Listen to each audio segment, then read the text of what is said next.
Hello, everybody. Burnt Relic, hello. Can everybody, can you hear me? That's a big thing. Hello, everybody.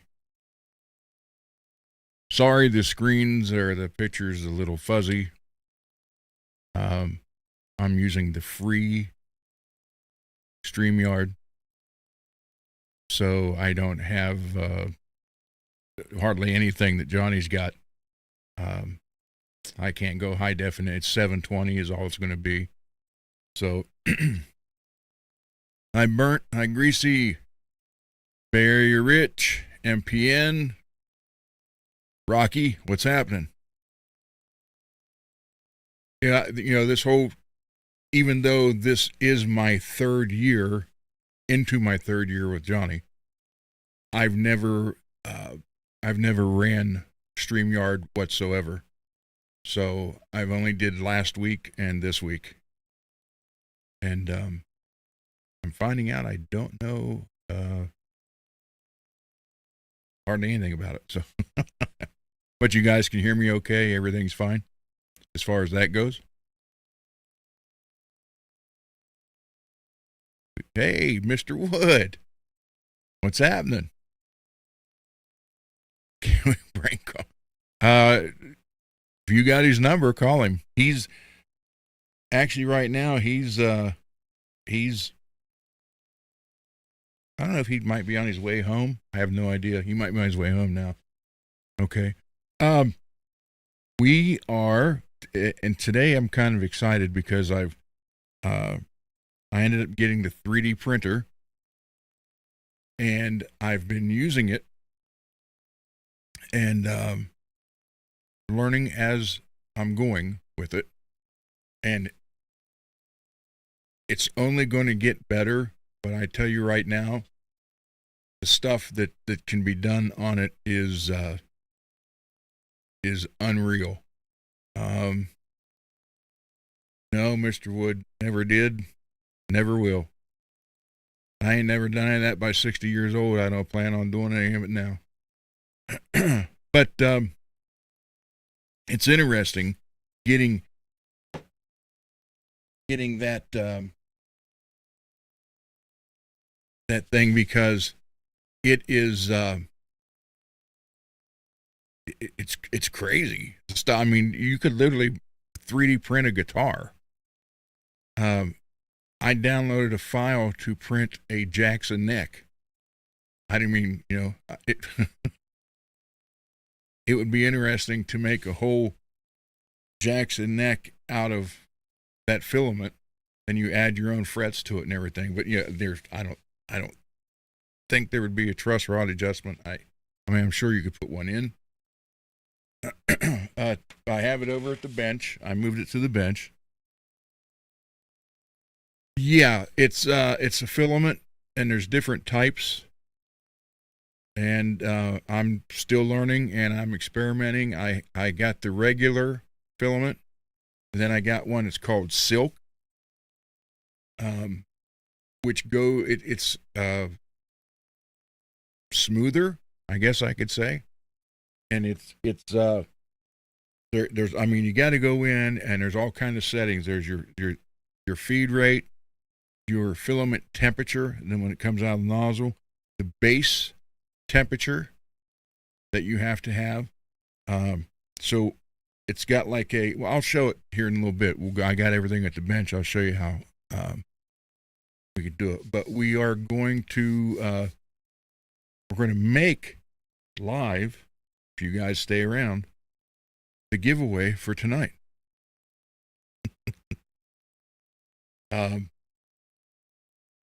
So we'll see how that goes.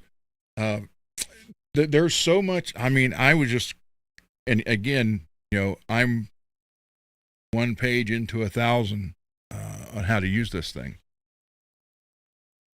but I'm learning how it's going, and the stuff you can make. I can make, I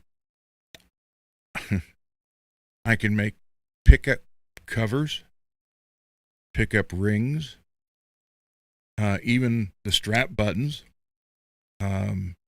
pick guards, Floyd Rose nuts, the entire nut, or the shims, knobs. Let's see, it's I can make volume and tone knobs. I can make the knobs for the three-way switch. I can make knobs for a Telecaster.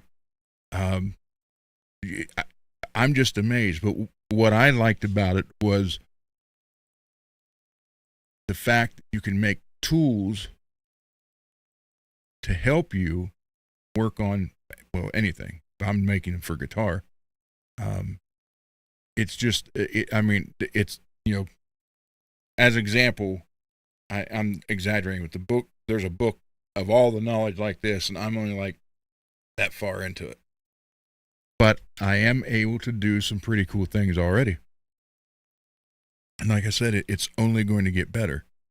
So one thing I plan on doing on this, I don't want to say show, because I only do this when Johnny's not doing a show. Excuse me. So I don't know if it's going to be every Monday. It may not be. I'm not sure. I have no problem doing it. But one thing that I'm going to try to do, I'm not going to be able to do giveaways every week because I can't afford the shipping on, every week. Some of the stuff will be a nice size. But what I want to do is unique to this show or this Fretworks, is every giveaway will be something made guitar oriented from the 3D printer. So some nights it might be Floyd Rose, some nights it just might be general maintenance. It could be bench stuff, it could be knobs, pickup rings, pickup cover, it could be anything. There's a case. Well, I guess you could if I had a printer that big. But I did download a nice coffin pick holder. So it's I'm just amazed. I never dreamed that it would be this fun. And it's easy to get started. It is easy to get started and get you going, and then you just go at your own pace, gradually go up from there. So, give what away? I got everything over at the bench that I've made so far, and I'll show you everything that I've made, and the coffin pick case, yeah, that's. And the funny part is, once you have a 3D, if anybody's ever known anything about CAD, computer animated drawing, it's kind of like that. It's 3D. It shows the plate, the base plate. You can turn it any which way you want it. You can, whatever you want to print, put on it. Then you can rotate it any which way. And one thing I'm finding out is, if you ever seen the guys on YouTube with a 3D printer, you always see them busting extra plastic off. Well, I found out that if you kind of screw around and move the whatever you want to print around, and then you check it, and you can get away from using all that excess material that you're going to end up throwing away.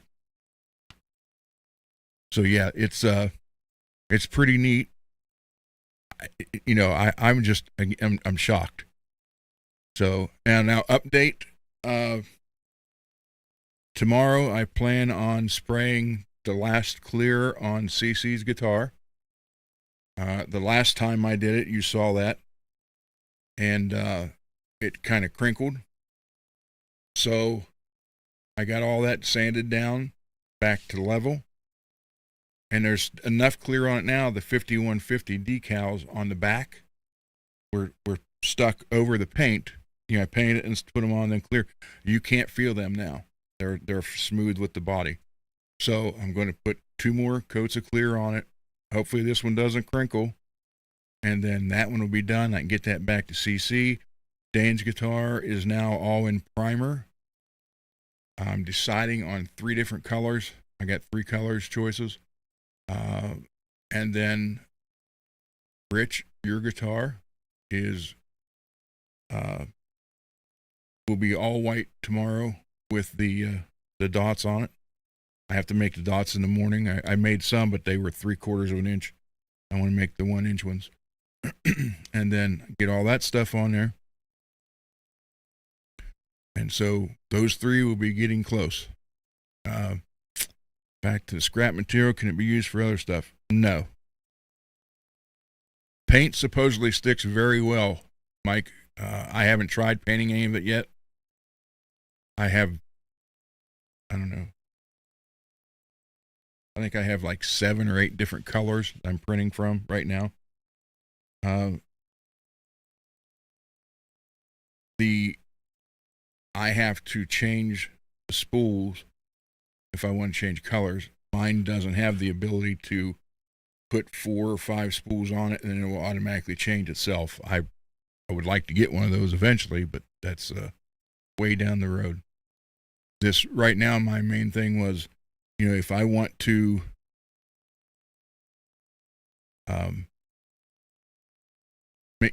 like I got this custom colors that I got now, I can pick whatever color, whatever filament you get. There's some that transfer. It'll be like red to black, but it's not red then black. It's like the whole thing is like red outlined in black. So as it goes together, it's neat looking how it is. I don't have that one. I did get 2 of the silk ones. I have a green, which they call bronze, and it's in there right now in the machine. Then I have a golden silk, and the rest are the regular colors. I think I have purple. So I have black, purple, red, yellow, white, green, aqua, blue, 2 different shades of red, that green, that yellow. Yeah, I think that's it.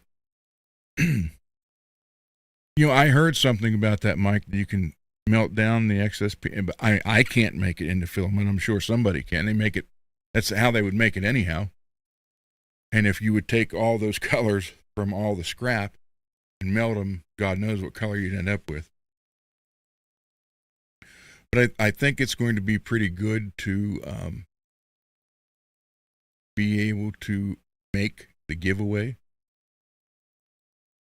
I'd have to look into that. That would be a good thing, Mike. Yeah, I would. I would have to look into it, though. I never thought about that. But yeah, I think that would be kind of unique to this show, is to make the giveaway. It's always going to be guitar related. It could be tools. It could be whatever parts I can make. I think it's going to be kind of neat, because if I would get the blended filament, it's like 2 different colors. It blends into one. You imagine some of the volume and tone knobs and pickup covers you could make. Yeah, I think it would be and supposedly you can paint them. It paints really well, and then you can clear it to protect it. So I don't know, but it's going to be neat, because like my plate is big enough to do pick guards. So I'm trying to figure out a pick guard, but I can do it and have any design I want on it, or whatever I want it to say can be on it. So it's kind of neat everything this will do. So, any questions, or do you want to go to the bench and we'll check it out? Now, I will start to print the what I have set in it now. And it's really not that loud. I am surprised. There's no smell. You'd figure there would be a smell from the melted filament. There isn't. and it's excuse me, it's not that loud. It's really not that loud, but a microphone trying to talk with it, it might mess it up some. But I mean, it's amazing. There's a video game. You know, all the consoles you can make custom holders. You can make custom grips for your controllers. All kind of stuff. I mean, it's mic holders, everything. It's amazing what this thing can do. So, does you guys want to go to the bench and I'll show you what I've made so far?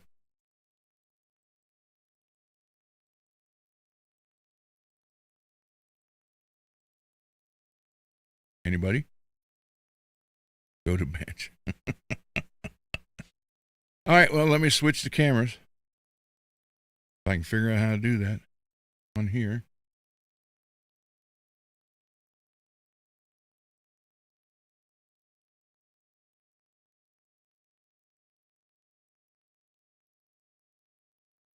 Okay. Cool. And I'll switch the microphone over there.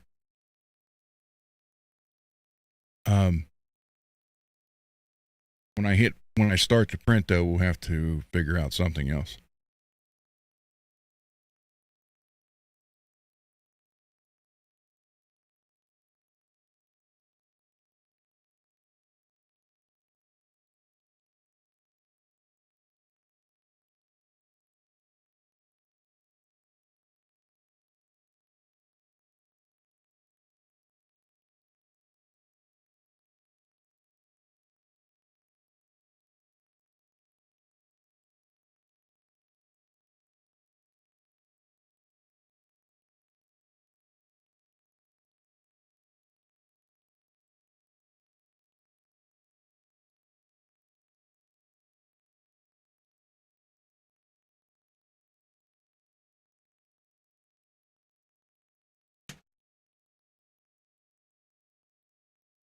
Okay, can you guys hear me?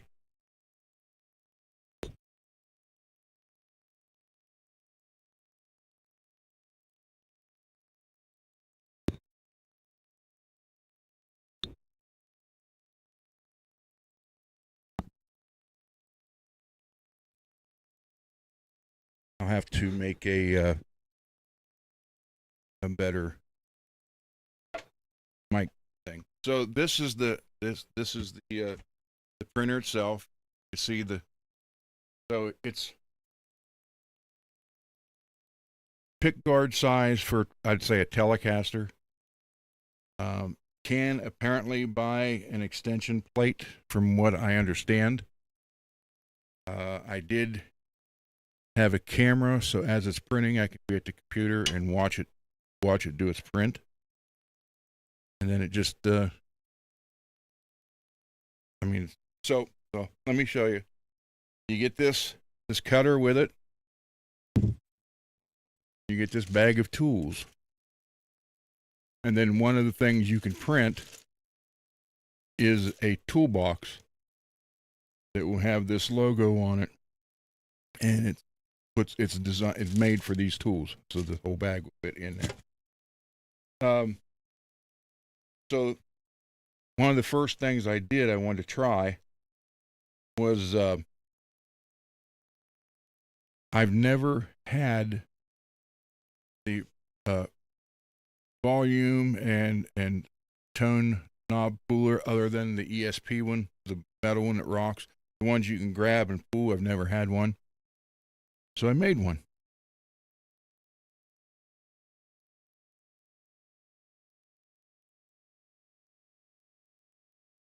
And it works fine.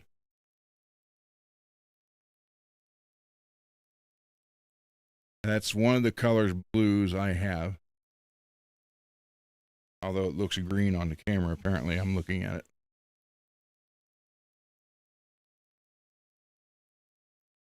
Stand, hold on. Okay.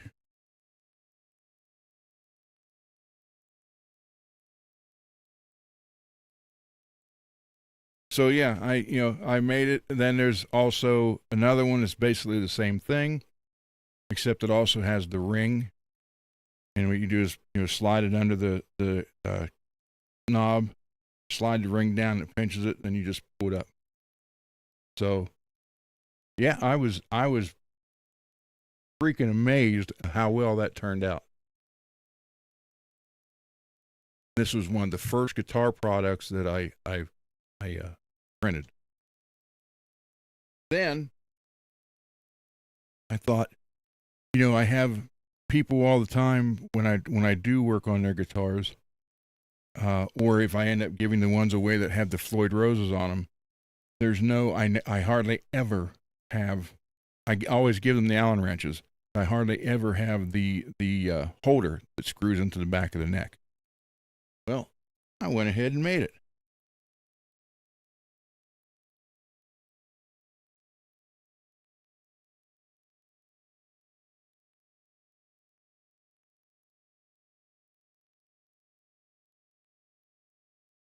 So now when I give a guitar away with a Floyd Rose, I can attach this to the back or send it with the guitar with the screw if they want to put it in. But yeah, that's the blue, that's the red. Then I was thinking about, now I have to adjust this some more, but that's just a flick of the computer. So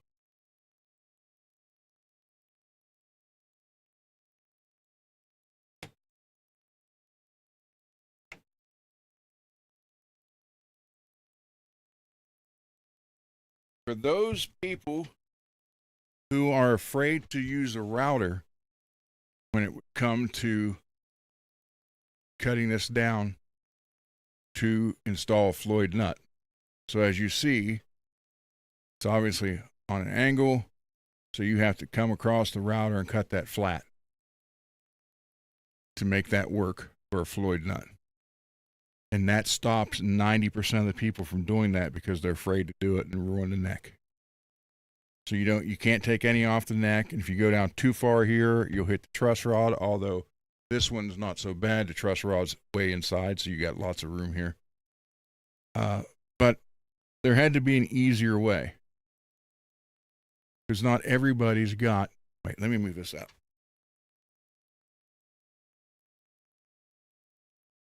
So you see what I'm talking about right here. Not everybody has, well, it's not hard to get a router nowadays, but not everybody has one. Or if they do have one, they may be afraid to use it for fear of ruining the guitar. So in comes this. I had red in when I tried it. Okay. Now I have to adjust this angle, but you get the idea. So if I adjust the angle right, that would sit on there flush. I have too steep of an angle on it. And then you just bolt right through it through the nut. Then you have your locking nut attached to the guitar with no routing whatsoever. Like I said, I have to adjust this angle here, this underneath angle.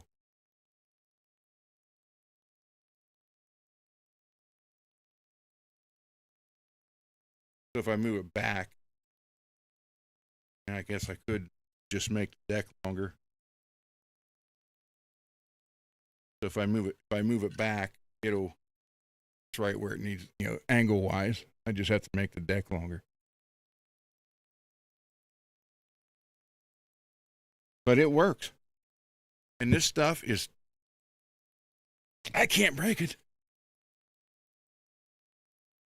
I can't break it. I mean, this stuff is unbelievably strong. And then, well, we've all seen these. If you work with Floyd Rose, or any floating tremolo for that matter, the trem blocker. You tilt Floyd up a little bit, slide that in there, it locks in place, easy to change strings, work on it. I got tired of paying for those. So I made two.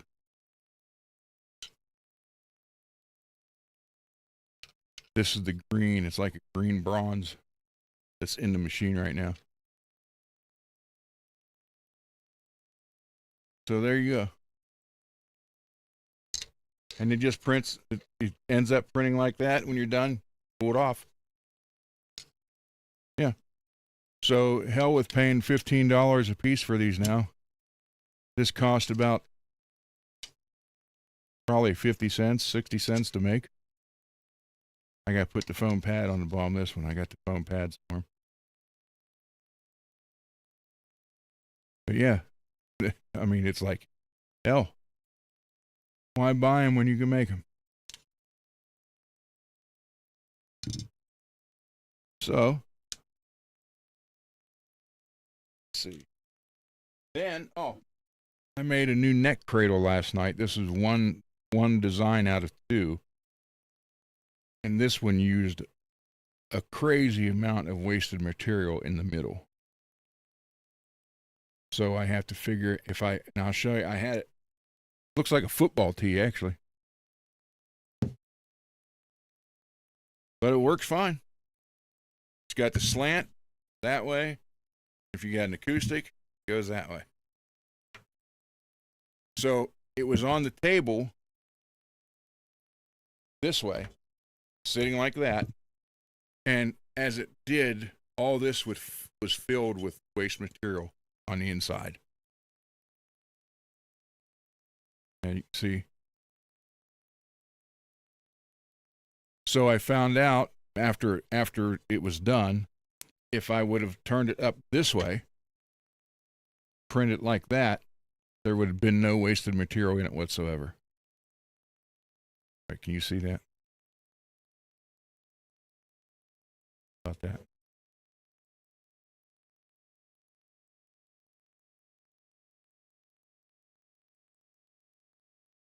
There. If I'd have turned it on its end on the screen, it would have printed from that up, and this whole center section would have been empty. It just would have did that, then went straight up, then back across. Instead, I did it like that. So that's what I said. I'm learning. Now here comes the big one. This was the one that we all know, Mr. Mick. We all know I love the Fretzler. Put the paper on it, wrap it around it. Rubber band comes with it. And then as you use it, you just pull the paper up. But you always have that paper right there. Well,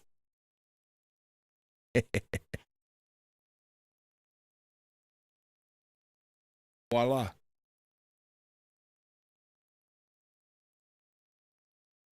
Put it through there, and as you use it, instead of sitting there pushing it like that, you just crank the handle. Roll the paper up, fresh, put it in there, run it through here. Goes inside to a piece, split, and that cap goes on the end of it, and you just turn it as you need it.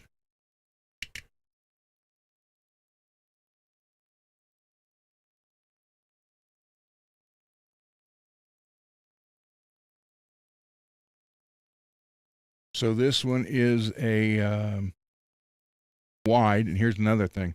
The Fretzler is, I guess it's a wide. Oh, I can tell you here in a minute. Yeah. And I don't think they make any other ones.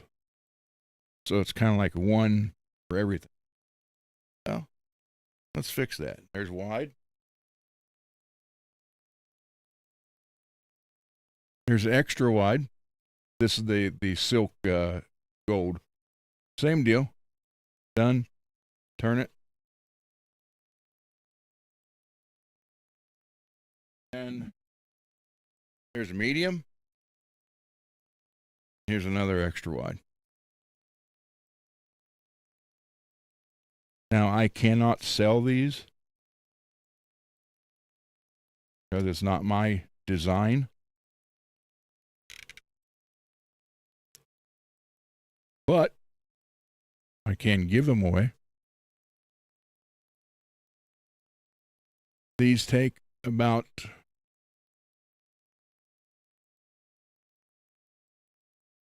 to print this, the whole thing here.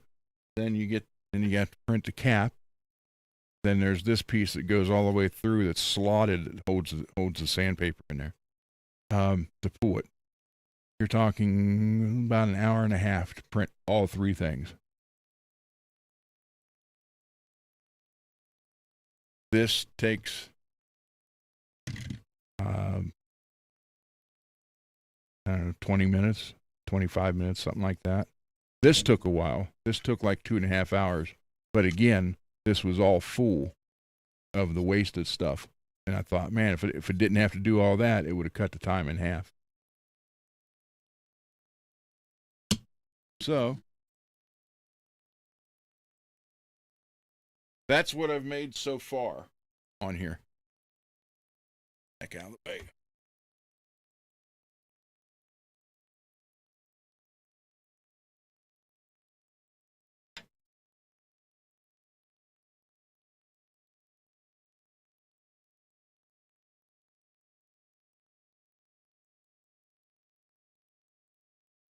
So, any questions? And I found out you can, like the last the blue one was the first one I printed, and they came out as I did them. They came out better. So the first one I did just the whole shell, and then the cap, and then that. I found out I can actually do as many as these as will fit on here. I think 6 or 8 at a time. So, and then I have the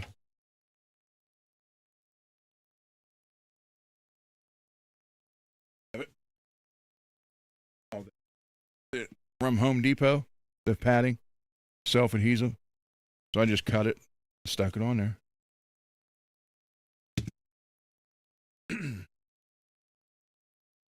So this is the stuff I've made. So I did make a guitar holder, but my son-in-law already took it. And it's neat because I mean this is that ain't going nowhere. So it's a holder. I mean, obviously this isn't what it, but it's kind of like this, but long ways. And then what happens is there's it's like not a real pointy V, but it's a taper inside.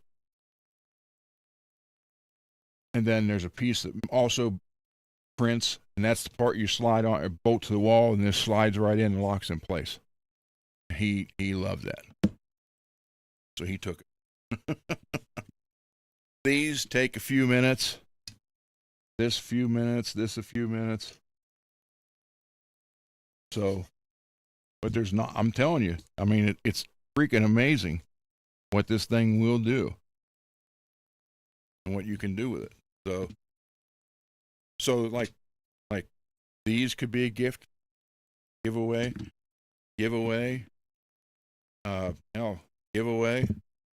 These can be a giveaway. I can't charge for any of this stuff. So, any questions? Now I can show you. I have ready to print what I can do for tonight. I can go ahead. I have to go back to the computer to start it. Then you'll see this thing running. Matter of fact, I'll see that or not. I'm watching on my phone, so I'm like 7 seconds behind you.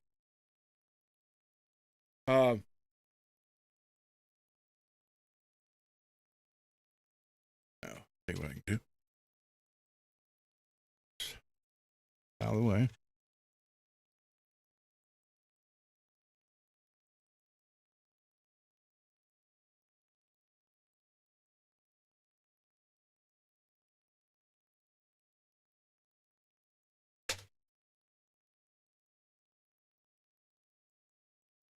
Here's a new spool.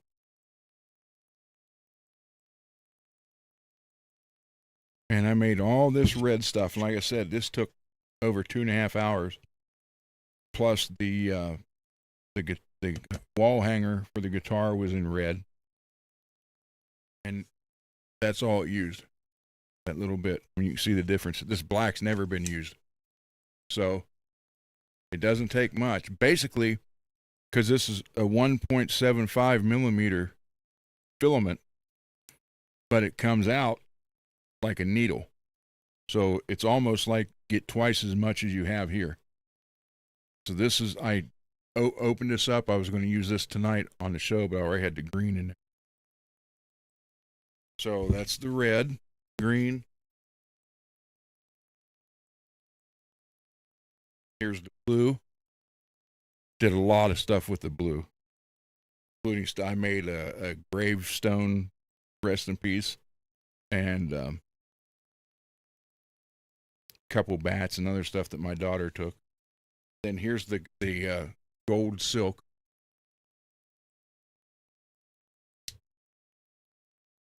And then there's these. Red, white,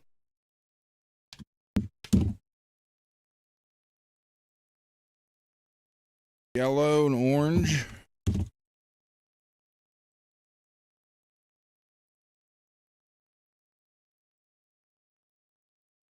Teal green, teal blue,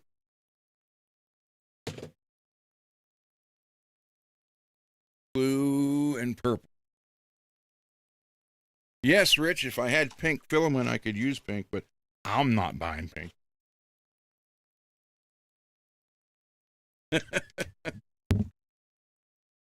But yeah, you can make. I could make pink telly pick guards, pink, all kind of stuff.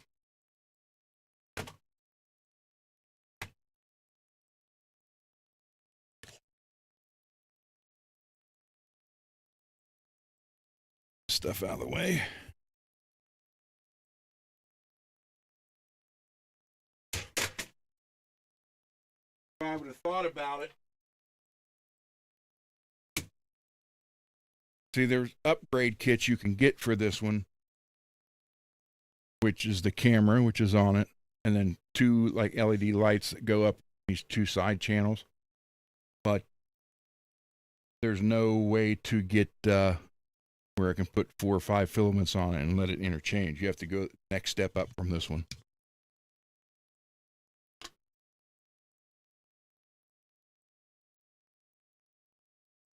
Which, believe it or not, is only like $100.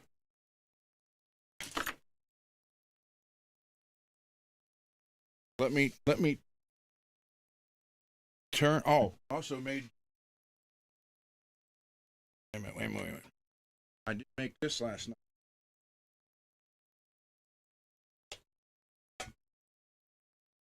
night. On that blue tease telly, I had to pound the frets down, and it fixed it. Okay, but I printed this last night, so I can just put the neck on there and press the frets down that way.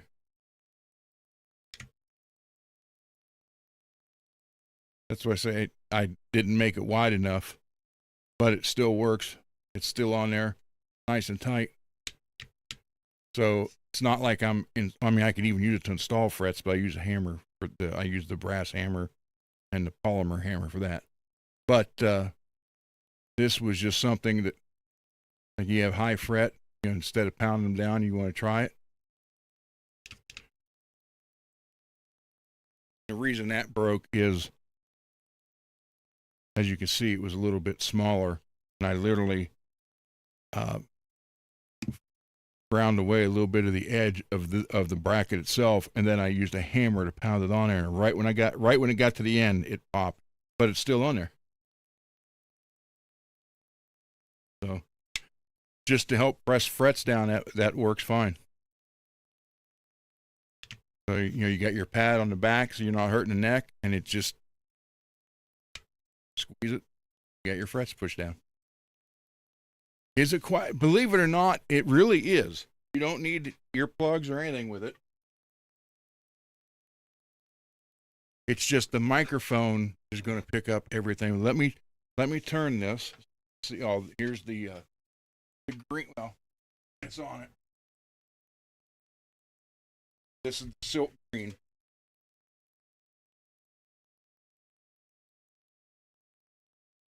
So let me turn this, and I'll make the giveaway for tonight on here. And I'll go to the other microphone. You guys can watch it print. It should take probably 20 minutes. And you guys will be able to see it's, I think it's what, I'll tell you here in a minute.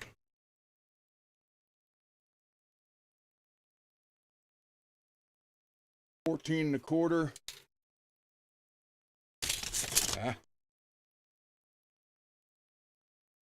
14.25. 16.5.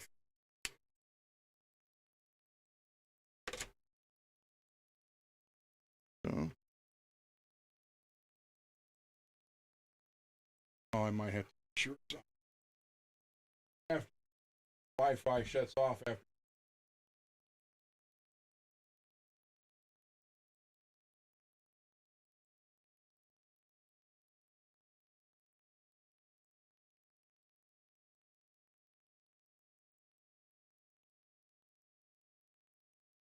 Once it sits for like an hour or something like that, it shuts the Wi-Fi off. That you can hook it up either Wi-Fi or Ethernet, doesn't matter. So let me those.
Okay, can everybody hear me?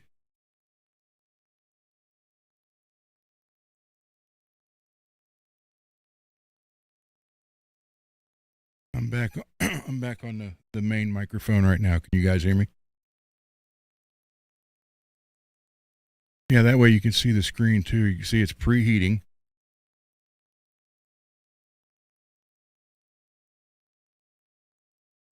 And on the screen, it also shows you what it's making. There's 12 of them, so it's going to take 27 minutes. It tells you in the program how long it'll take. Obviously, one of them would have been a couple minutes, but I'm going to give these away tonight.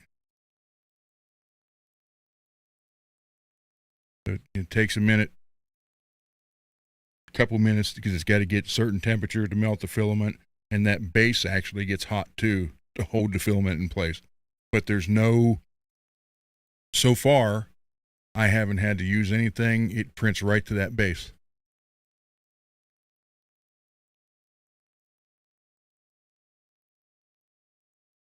You see right there, it says HexPick preheating. So we're printing 12 picks.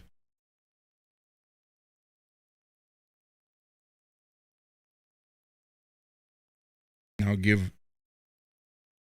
two people tonight will get 6 picks.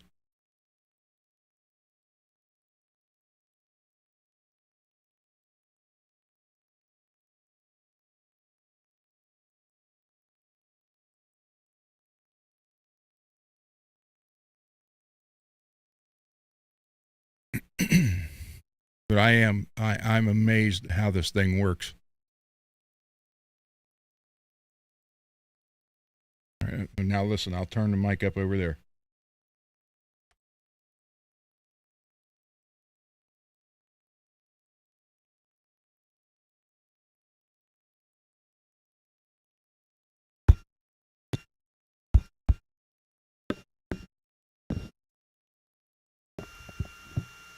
Now again, the microphone's picking it up big time.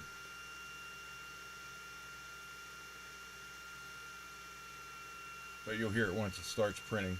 It swear to God, it's not that loud. It's just the mic's picking up with the noise gate and everything in the back.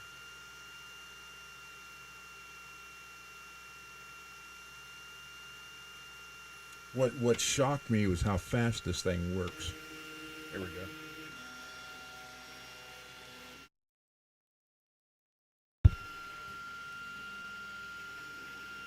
It lays that first layer down in front to get the filament going. You see it right here. There you go. It's really not that. I mean, I'm not screaming. I'm talking regular voice, and the microphone's actually away from me. It's not that loud.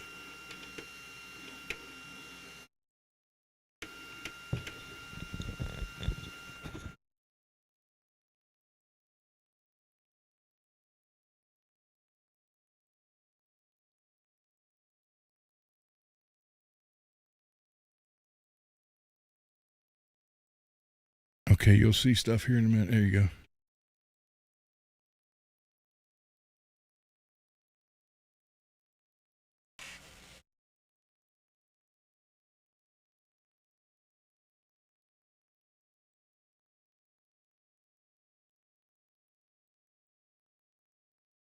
And that's real time also. That's not fast any speed faster or slower. That's actually how quick it's going.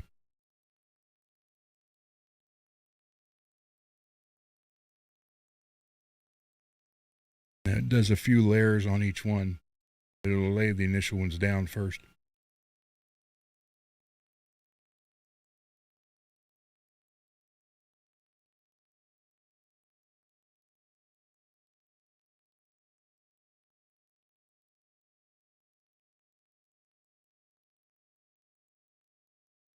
Any questions or comments? Anybody?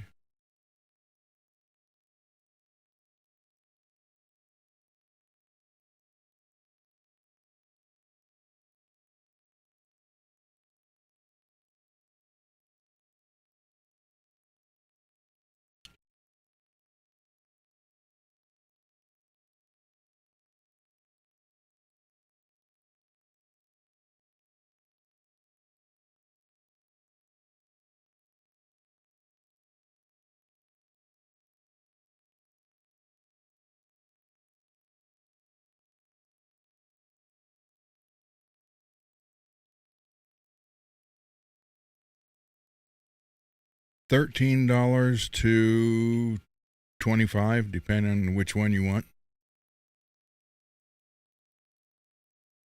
And like I said, the big spools last a long time. Basically, you're getting 2 to 3 times the spool size because, like I said, it's 1.75 millimeter and it comes out there the size of a needle.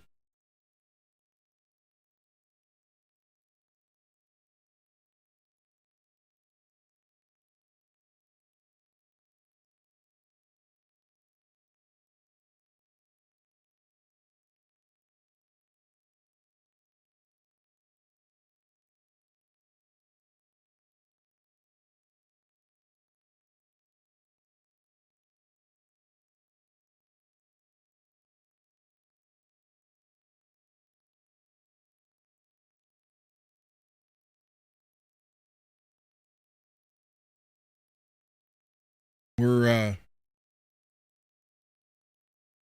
only an hour into this show, and I usually do 3 hours on here, the ones I have done. So when this is done, if you guys want me to print I know another trim blocker or the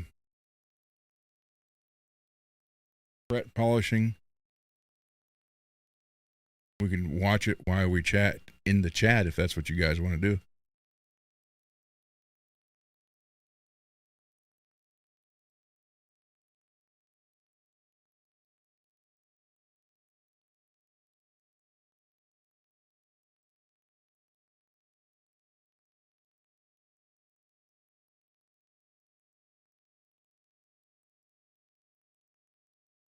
All right, Mick, I can do one. I'll do just, it takes, like I said, like an hour to do the biggest part. So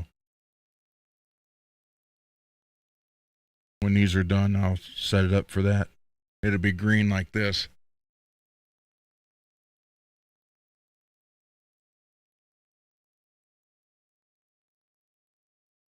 The change the spool, it's not hard. It just takes 5-6 minutes because there's like a 18-inch piece. The filament goes in that white tube going in the top of the head.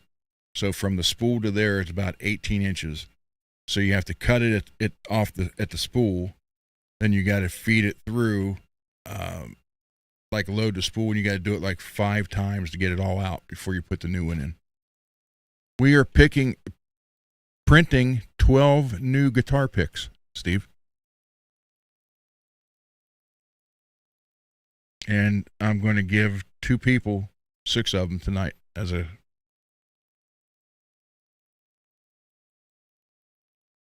I have to figure out how to do that though. Like I said, I do the free StreamYard. I can't afford to get it monthly. So Johnny's got all the bells and whistles and everything. I don't. I'm bare bones. I don't even have high def. So yeah, that green kind of blends in with that goldish. I'm doing PLA.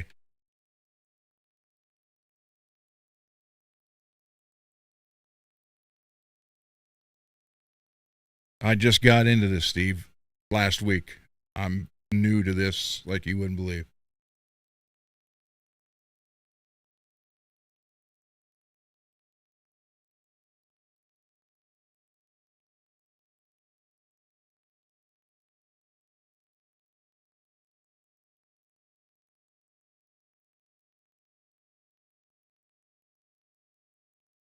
Yeah, I think they're not a thin,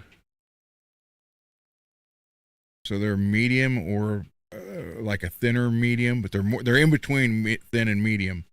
I can make them thicker just by adjusting the height on the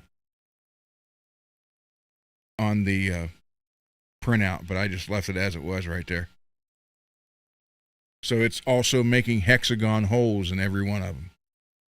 Well, not hole, it's just printing around the hexagon.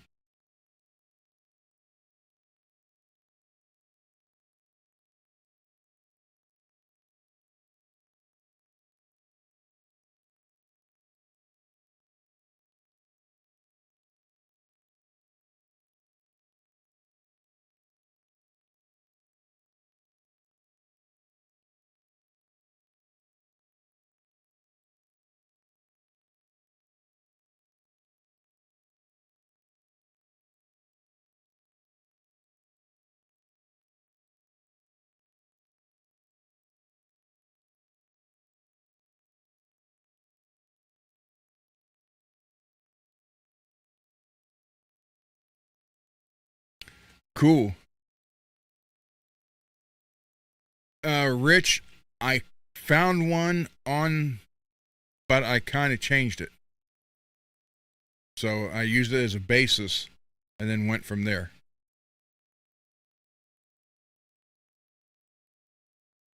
But I already know modifications for this style. So as soon as I am able to write my own complete program for it, it's going to have some more changes to it.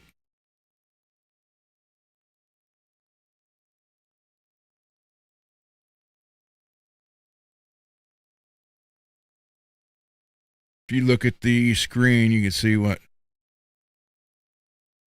20 more minutes. It's I can't tell from the bouncing.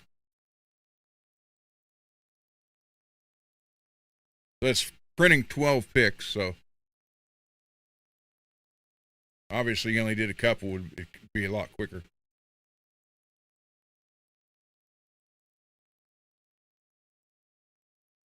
But I mean, you could do novelty picks on here.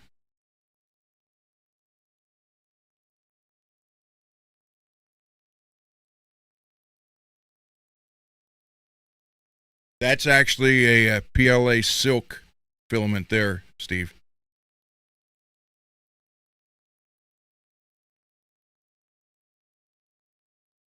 Yeah, well, there is. I found a couple of things online last night. I found a big Fender pick change holder, and then a Gibson SG shaped guitar that's a pick holder with a lid.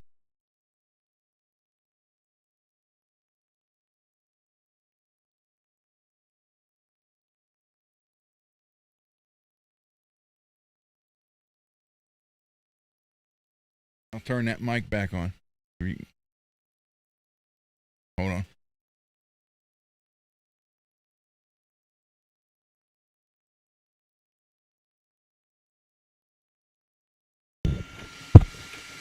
That's all. I mean, the microphone's facing this way, and I'm not yelling. I'm just talking normal, so it's really not that loud at all, and no smell whatsoever. You would think there would be, but there's not.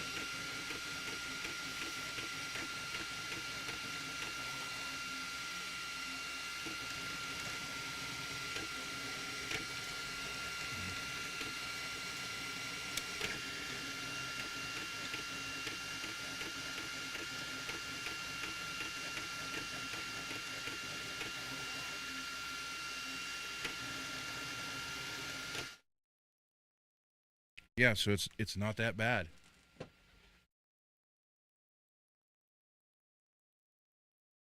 It's about as loud as a. I got my headphones off. It's about as loud as a regular printer printing, like the old inkjets. That's it. That's all louder it is.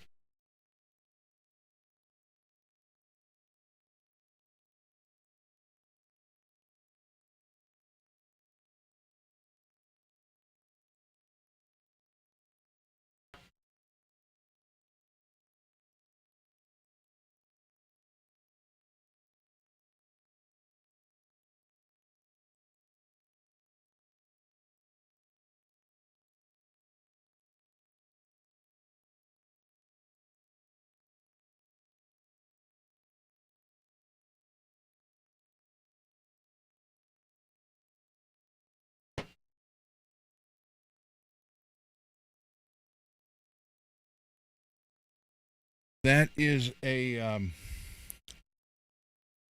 Flash Forge Adventurer 5M. Amazon for under I think it was 280, something like that. Unbelievable. I have the screensaver on the display, so you see it shut the screen off. Just has the Flash Forge logo. Really? Because I have every one I got. I don't smell it at all. Yeah, Amazon. You want me to send you the link, Rich?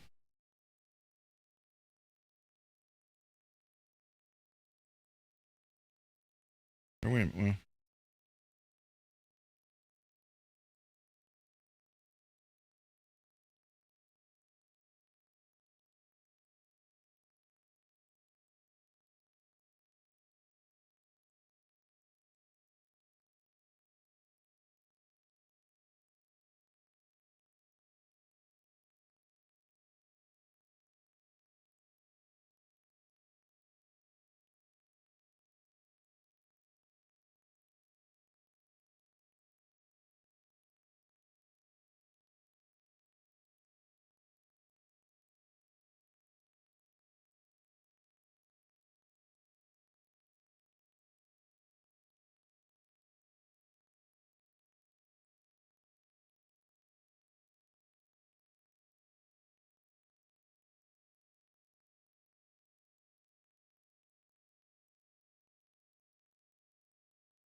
Sent, Rich.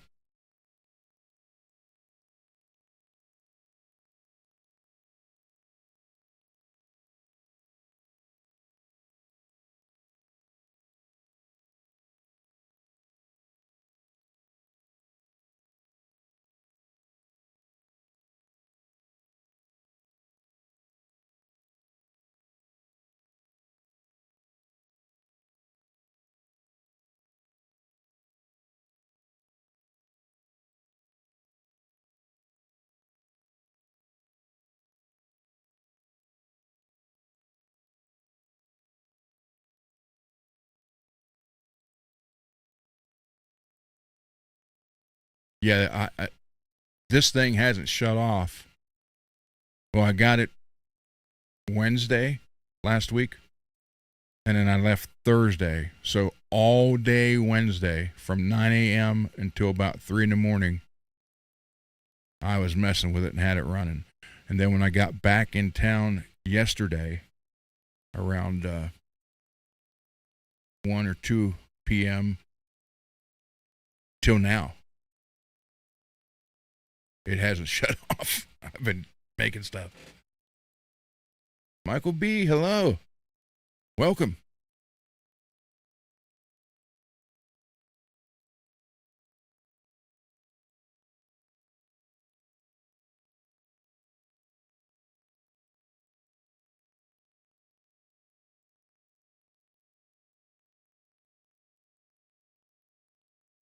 Well, after this, I'm going to do a fret polishing tool, Mike.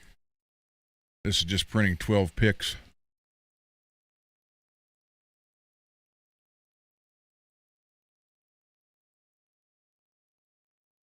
And actually, if they were solid picks, it would even be quicker, but it goes around each one of those hex.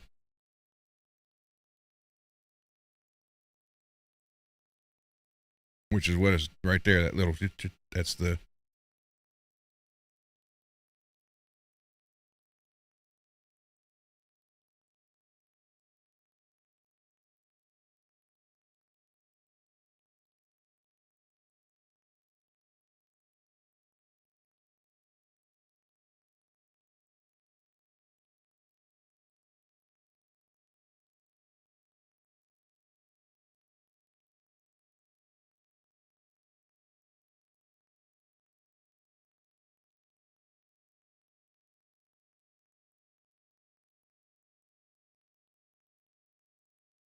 If you look on that print head, Steve, that's got a fan on the print head. Maybe that's why you don't smell anything. I don't know. I like I said, I'm new to this. This is the first one I've ever owned.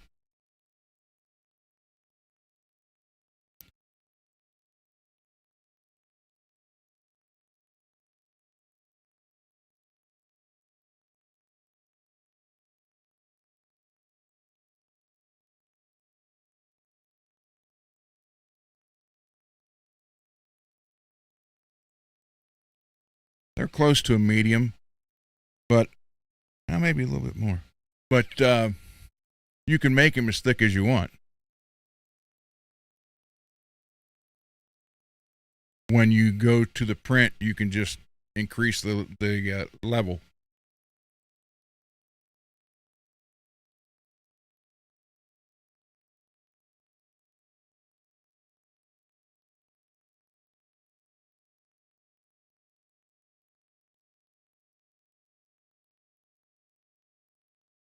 What it does is it takes the object and slices it all the way down from top to bottom. And if you want it thicker, you just can increase the amount of it's going to pass over. But inside, right above the 3 warning triangles, it's spinning right now. You can't see it. It's a fan. That might be it, Steve. But I've tried. I'm using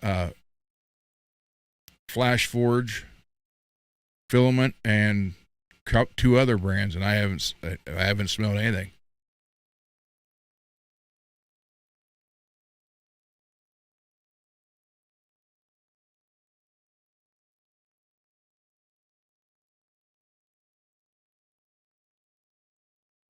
MPN, I'm thinking about making a couple Cosmo Kramer picks.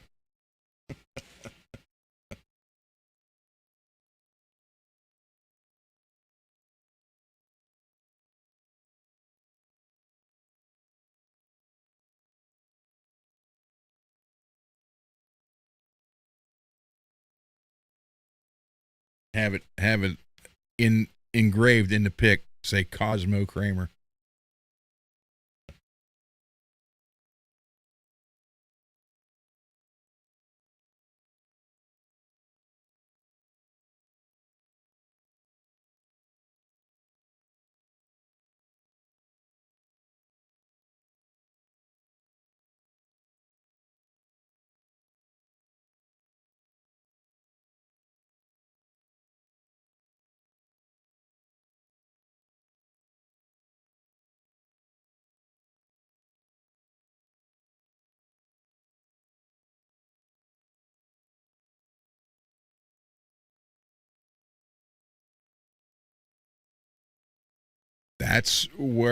That's what I'm learning, Mr. Mick.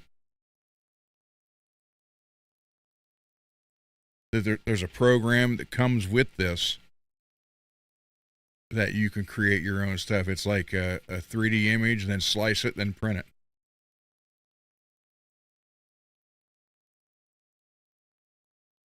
And you can choose,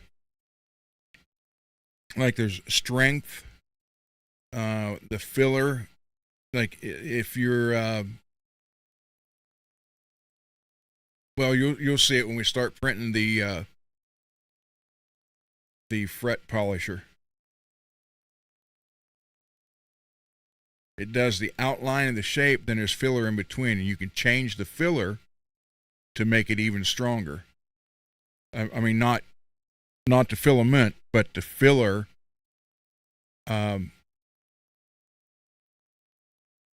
It is the way the pattern that it's in between the outline to strengthen the piece.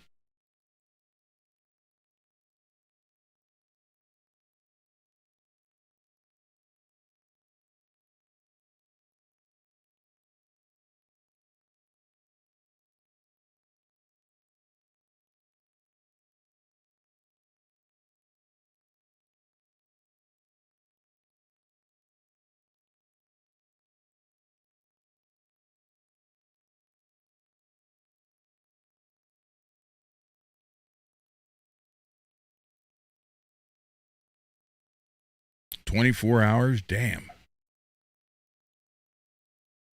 The most I've had was 3 hours, but that's because I had two things on there at one time.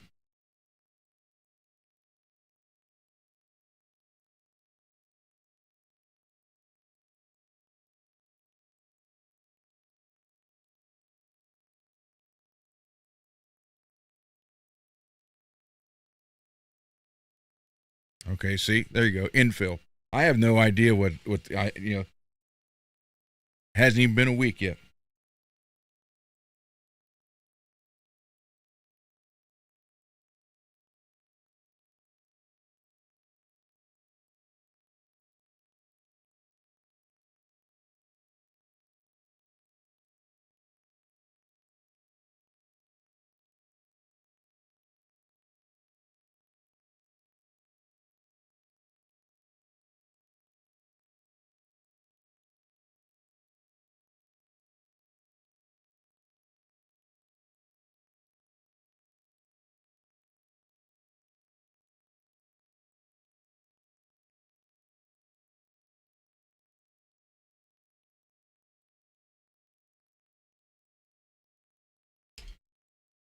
But headphone holders, desk organizers, you name it, it can be printed.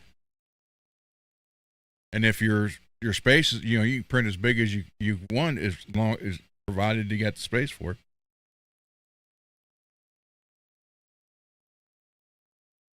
One hour after I had this, I told my wife, I said, now I need a CNC router.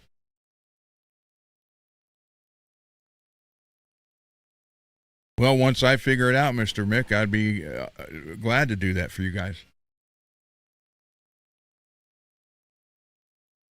that was my main purpose, because there's a lot of tools working on guitars that either aren't there, no one's made them yet, or if they are, they're really expensive. So that was my whole idea of getting this, was so I could, done. That was my whole idea of getting one of these, so I could make what tools I needed. Be right back. Let me go over to it. Get that stuff off here.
Yeah, MPN. That's pretty cool. Wait, let me straighten that back out.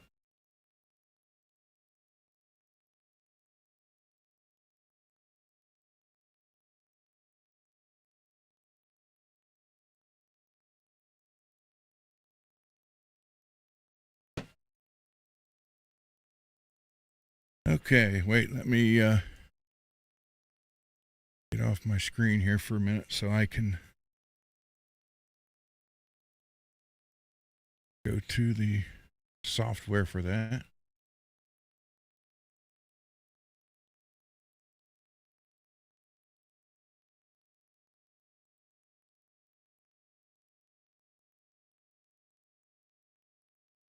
New project.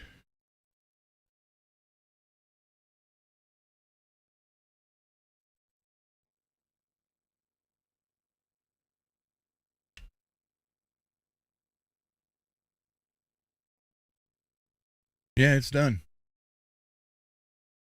Hold on. Let me. They want one of the fret polishing things. Hold on.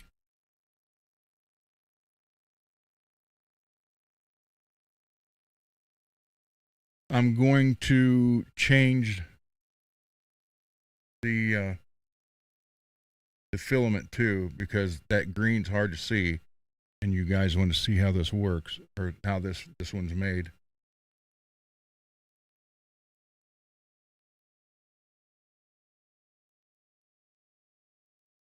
Hold on. Make a extra wide one.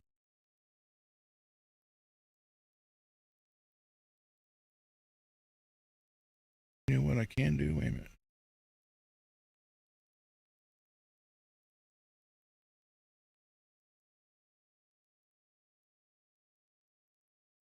I can, I think.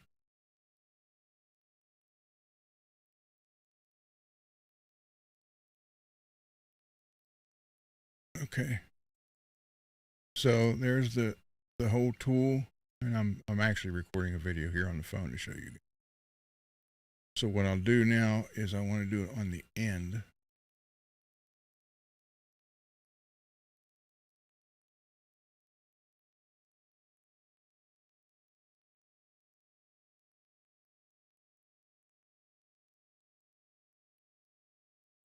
Okay, so now I come over here, slice. I want you to see it here. Figures out how many slices it needs down.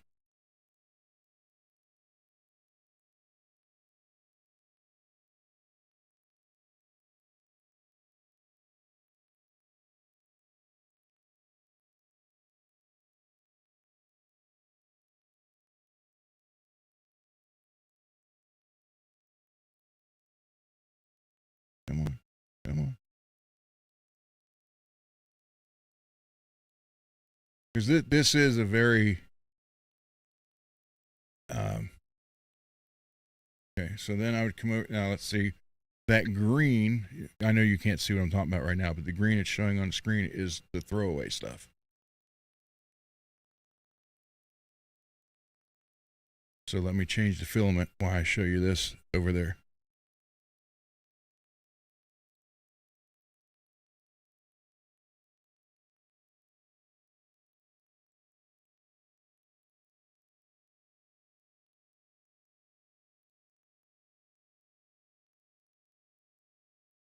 Well, dumbass me didn't record that. Let me take a pic photo and I'll show you.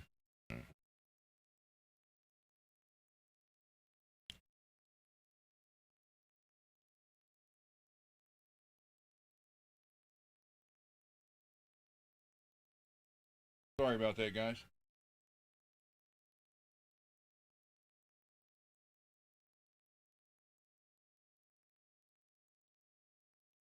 Okay, I'm going to show you a photo of what the layout looks like on the computer. And while I'm doing that, I'll just put this photo down here in front of the camera and I'm going to swap it over to try. I will just keep it green. Hold on.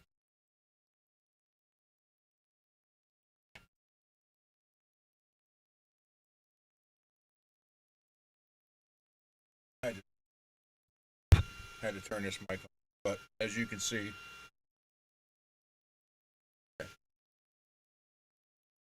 that's what it looks like. The green you see is what will be out, burn away.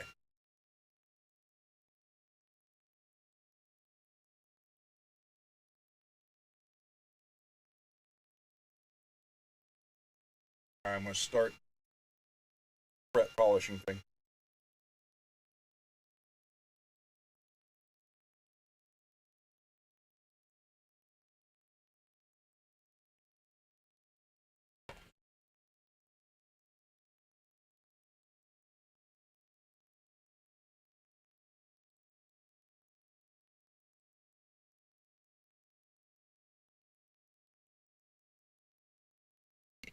Well, that okay. All right, now it's heating up everything again.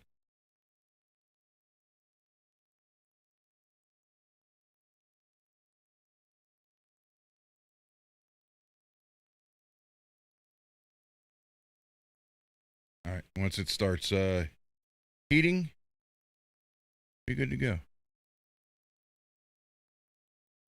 You can see on the screen a little bit, even though I got it pushed more, a little bit more forward. You can see it's showing the program. And let's see. Michael B. Yes, these are playable.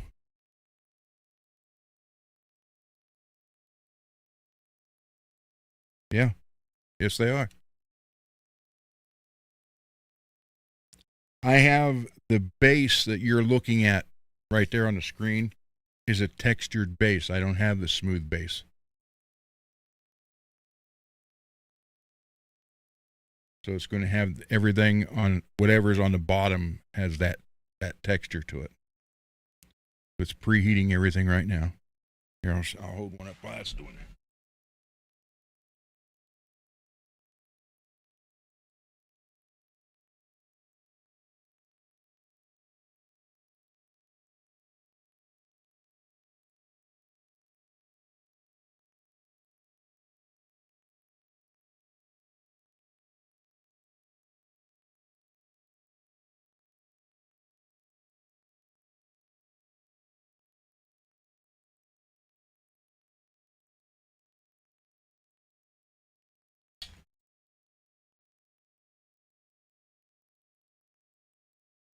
Yes, you can.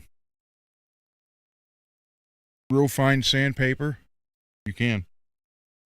You missed. You'll have to go back. I showed everything I've made with this so far. All right, here we go, guys. It's starting to fret. Oh, it's going to lay the first couple of lines across the front there.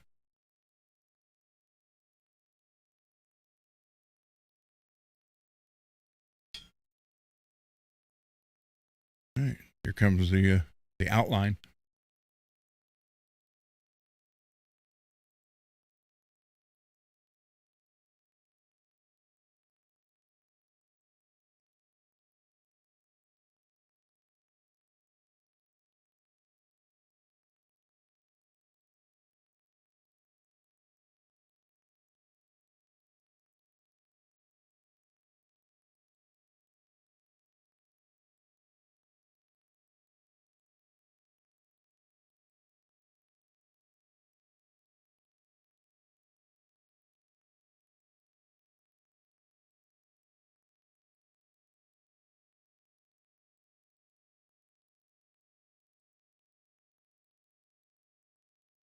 So yeah, I have a lot to learn yet with it, but the stuff you'll be able to do with it is just amazing.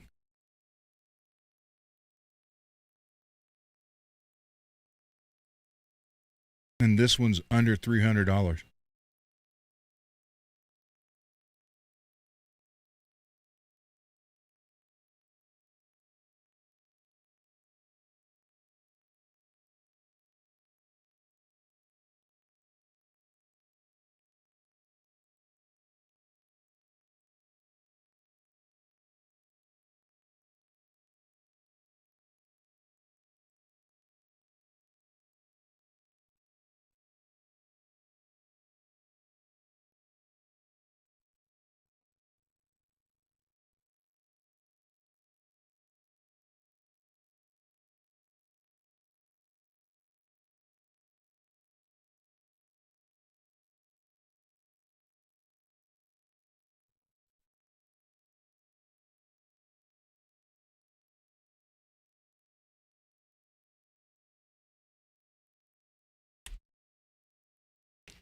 There, Mike.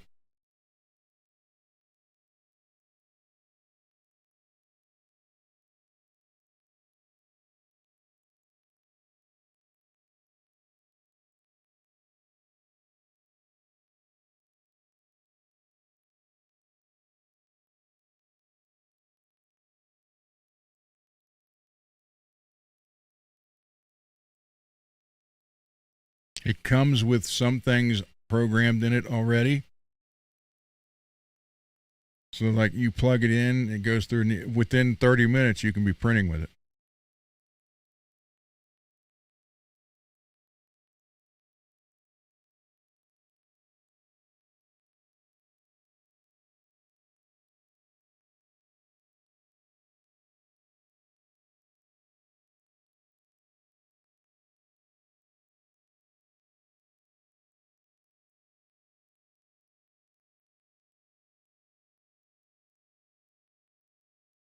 Now the very front point, the closest to us, and towards the front, that's starting to be the outline of the fret.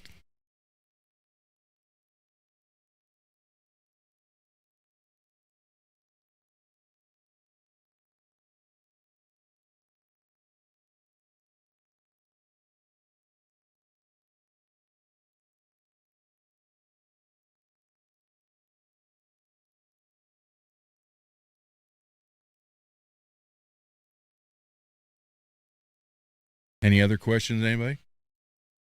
Guitar questions, whatever. Don't matter.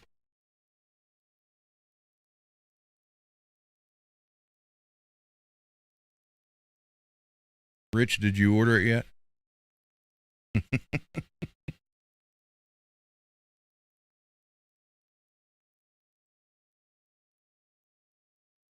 What's really cool, there was this one thing. Um, it printed, it was like a net, a chain net, and it printed it off like that. When he was done, the guy picked it up and it just fell around his hand and fit. It was amazing.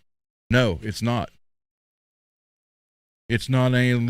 It's this exact same loudness as the inkjet printers, and I don't get any smell from it. You'll see above those 3 yellow caution marks on the head there. That's a fan. So I don't know if it's filtered or what, but I don't smell anything from it.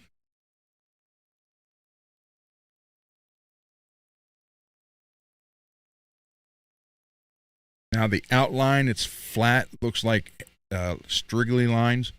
That's part that will come off. So if you turn it this way, there's hardly any waste. And that's one thing I like about it. You know, on the program, you can angle it however you want it to get rid of the less waste that you have.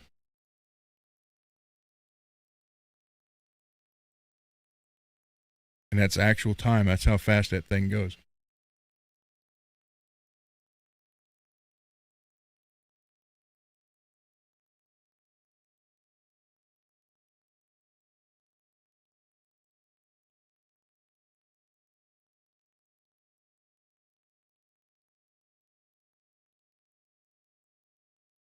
Yeah, I was shocked. The first thing it printed when you turn it on and get filament and stuff. Well, it actually comes with some, and not a lot, but enough to do the project that's in it. And the very first thing it printed was like a 1-inch by half-inch solid cube. I mean, I don't know what you do with it, but it was like just to get it going.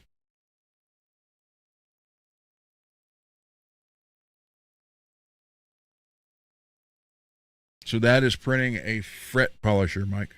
What it's doing right now. It's just stacking it up. It's going to be 4 inches high.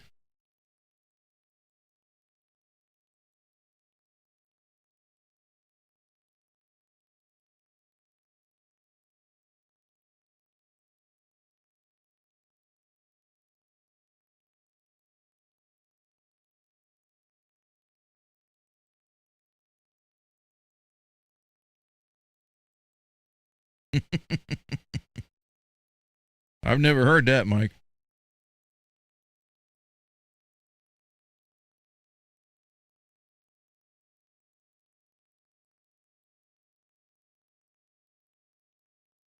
But they're neat. I mean, if you work out in the garage, I mean, you can make pegboard hooks, shelves. You can make wrench holders, socket holders. It's unbelievable what you can make. So when you see the shadow, like you'll see like an X pattern right there in the middle, that's that filler that Steve was talking about.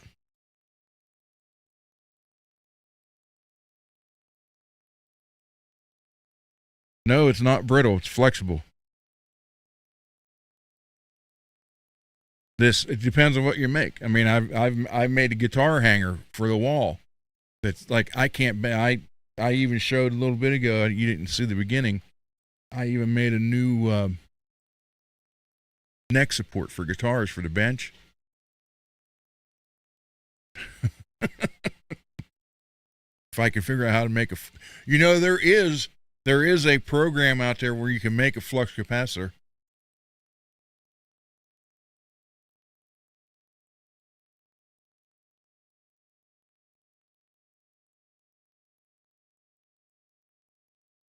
Yeah, that's that filler, that X stuff.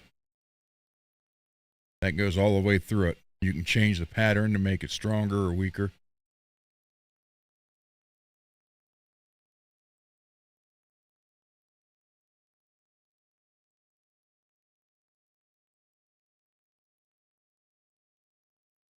I'd have to have the Hummer be a time machine. It'll go to 88.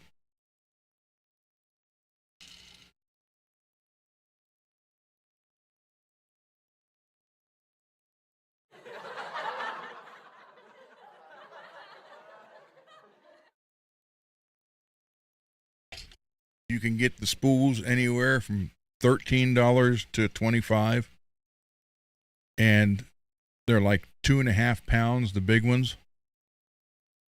And I made a bunch of stuff, and I didn't even use half of one of those spools yet.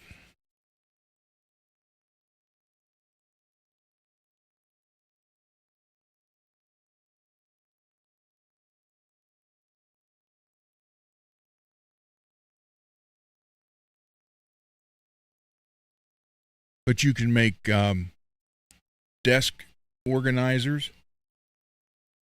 Need to make one for Johnny. Tool organizers. Again, Johnny. Hell, you can make the guitar stands. You know, the ones you get out of wood. It's like the two pieces of wood that slide together, and it like just holds the body back. There's programs for those. The wall mount one I made for my son-in-law, I could not pull it apart. I tried.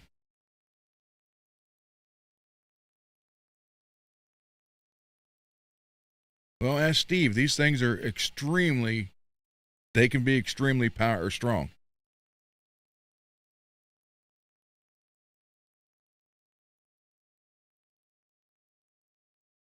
And again, that's real time right there, what you're watching. That's not on speed or ×1 or whatever. Gotta make sure the don't slide off the back of the bench. That's why I put it on that pad still.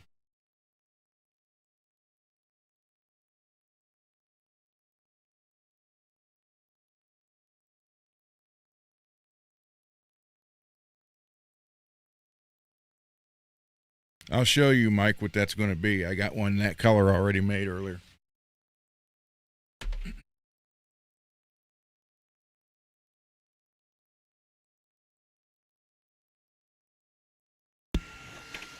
And here, I'm right here. The microphone's this way in front of me. I'm talking regular. I'm not yelling. So it's no louder than an inkjet printer.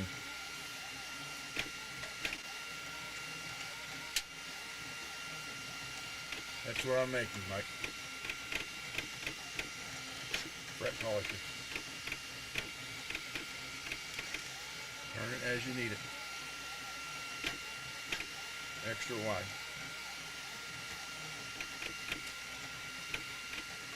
Here's the neck thing. And it's like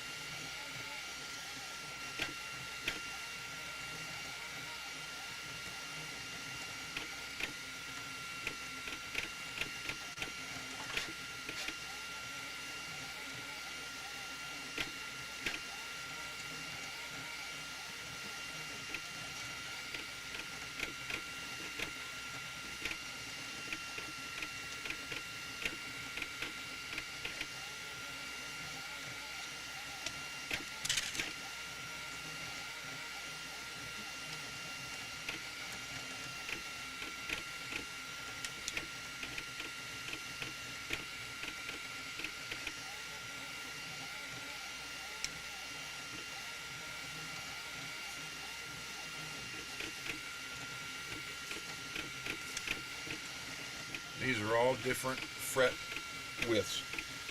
Narrow, medium, wide, and extra wide.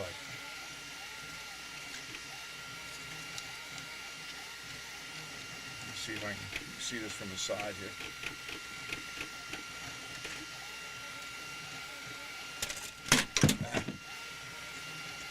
I knew that was going to happen.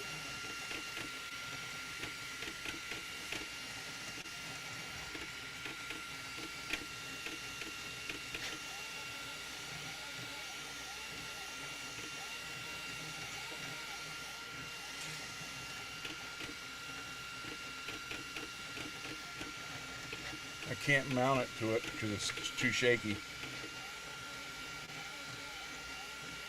Let me see.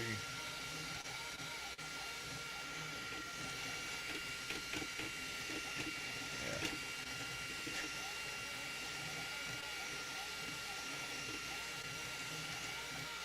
Unless I can. That's in the way. Dang it! I'll have to make a. I'll have to make a thing here for the bench where I can mount the camera down here.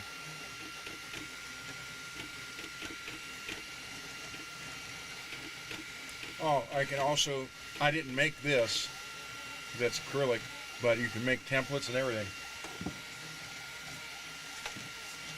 Dane sent me a couple decals.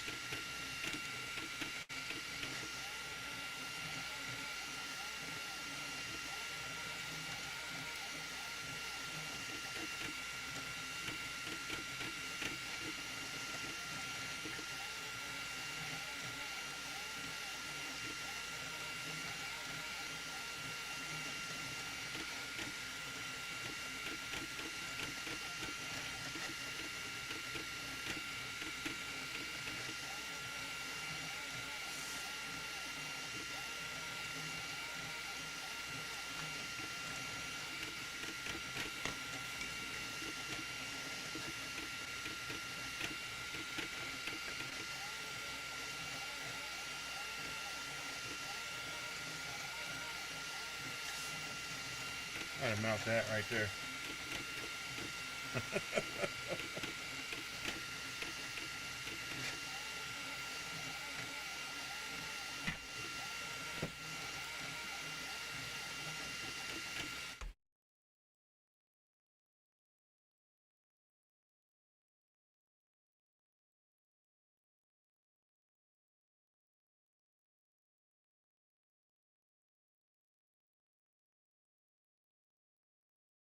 Yeah, a bigger print area obviously would be a lot nicer.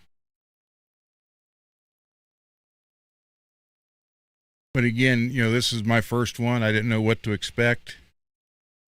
And my mother offered, believe it or not, she's like, it'd be part of your Christmas present. I'm like, cool. So I'm not going to argue with her over stuff.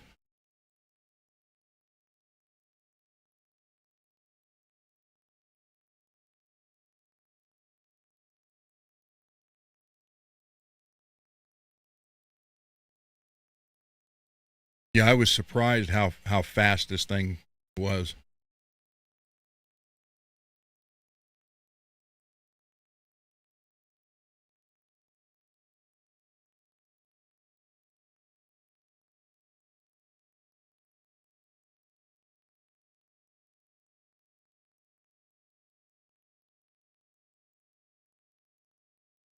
Well, I hope it is. I mean, for everything I want, again, my main thing was tools for luthier work. Because something else I found. Someone already made it, but you can download the program for free. An acoustic. If you have an acoustic, and where your bridge is mounted, glued to the acoustic, and it's pulling up in the back, it's got the wood up in the back, so you need to raise the front of the where the bridge is. There's a guy. Matter of fact, I may have already downloaded it. I haven't made one yet, but it's a twist bridge jack. You can stick it in there and twist it to where you need it to be, and it stays in place and flatten the body of the guitar back out again.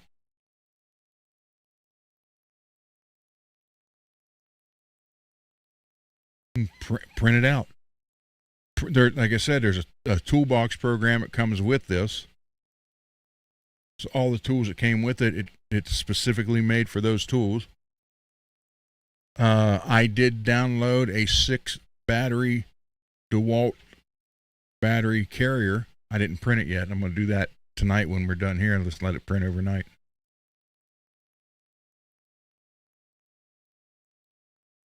So I mean, there's basically nothing. Yeah,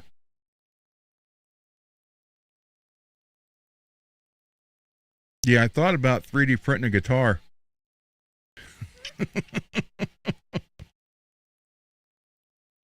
Thought that would be something to put together on a Saturday night on Johnny's show. Plus, everybody, you can also where where it would take screws or anything like that. There's those brass inserts you can put in them.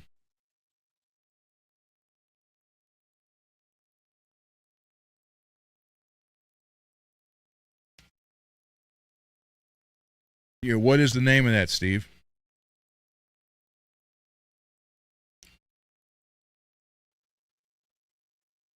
I graduated from Wright State University 20 years ago in CAD, and I never got to do anything with it. That was right when we did CAD, we did Inventor Pro.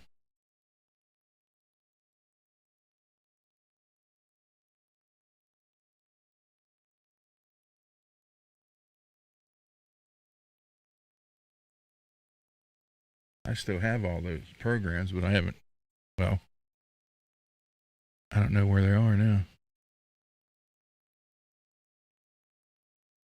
Yeah, I downloaded a program to print out a Jackson neck, 24 fret neck. I mean, you have to add your frets, but I assume, well, no, it wouldn't be. There wouldn't be a truss rod in it unless you cut it and put it in there and then glued the thing back together. I mean, pretty much anything's possible.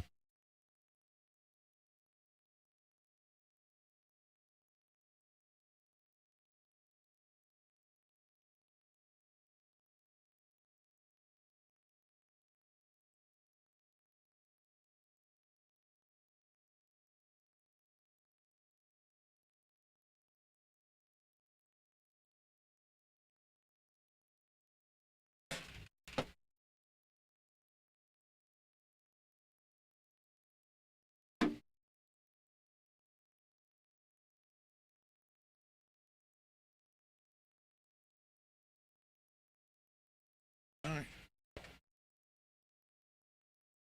I'm using one of those picks now.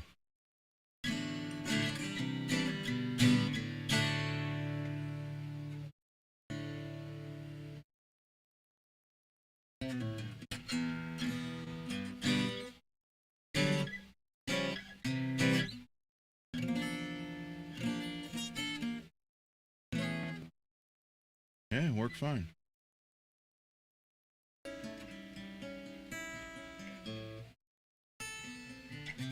Yeah.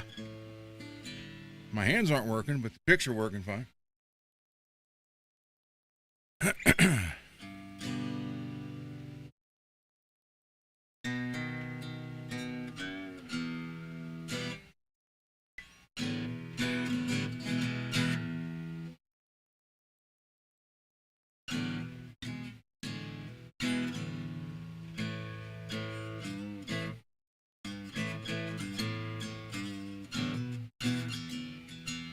Yeah, please. Yeah, that would work.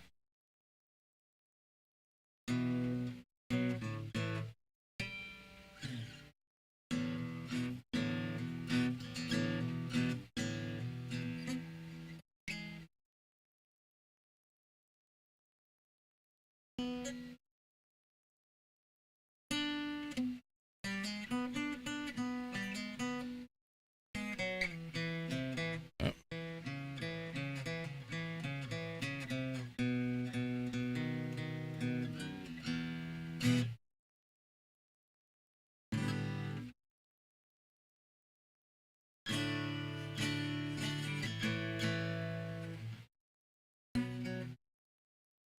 yeah, there you go.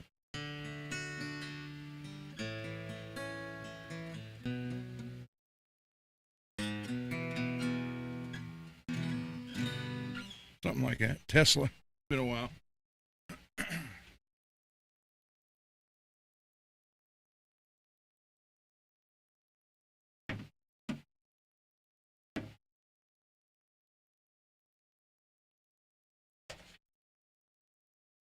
I used to love playing 12 string, and that one bit of that song I played for you guys, the band did years ago. I did that with a uh, classical and a 12 string, and then we threw in a regular 6 string on top. Then they all three got mixed together, and I mean, I absolutely love a 12 string. I sold mine. Oh my God,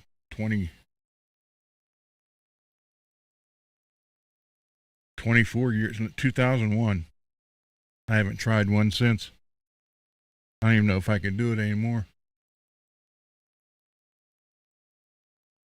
But I love the sound of a 12 string.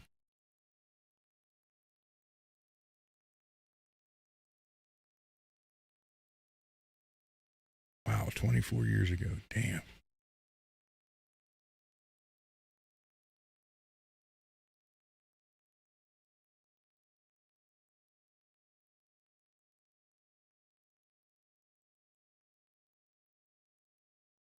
Mr. Mike, did you order yours yet?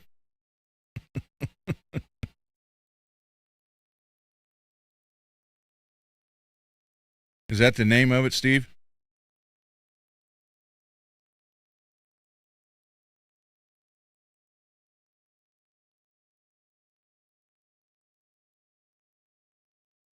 Did you order your printer yet? I put the name of it in there for you, Mr. Mike. Here, Amazon.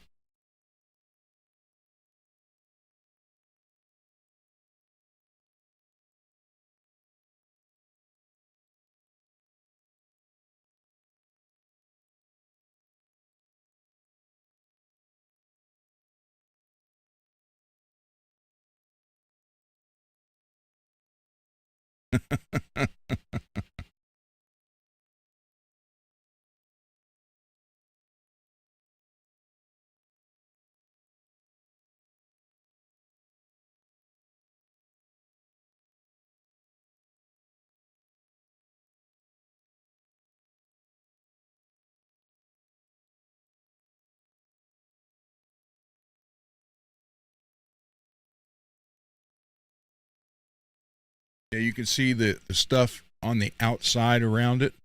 That's the stuff that will come off.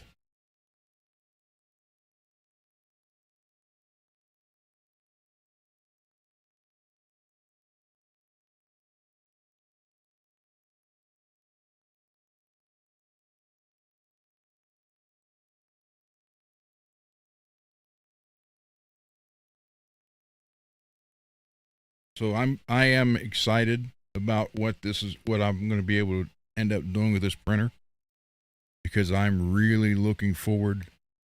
I mean, there have been numerous times over the last 40 some years that I've been working on something. It's like, damn, if I had this or something like this, and it's not made. A couple things I made when I was still working.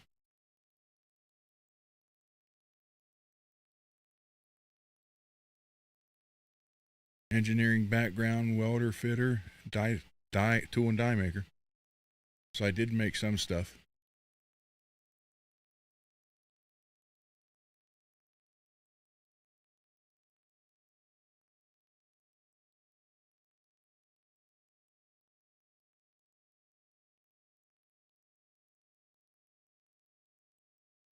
But this is a cheap and easy way to make custom tools, or well, anything you need. You need a bracket uh, for podcast. My God, you can make stuff to hold. As a matter of fact, I may make something to hold that Roadcaster up on an angle.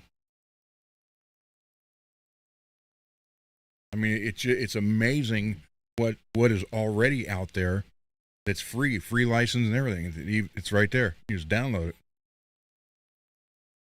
scan it for I always scan them for viruses and then download it.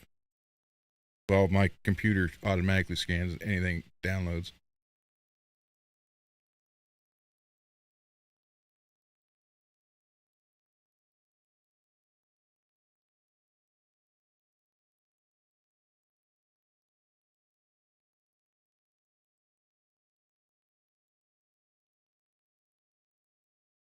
So that is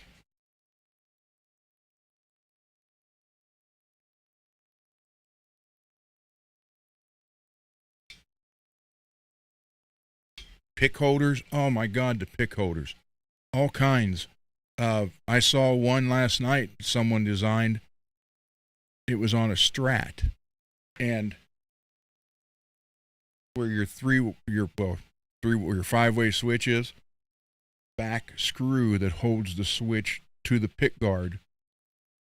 This guy designed a pick holder that you would unscrew that screw, then put this pick holder over, on the pick guard itself, then run the screw back through the switch, and it held the pick holder in the way, or it held it there.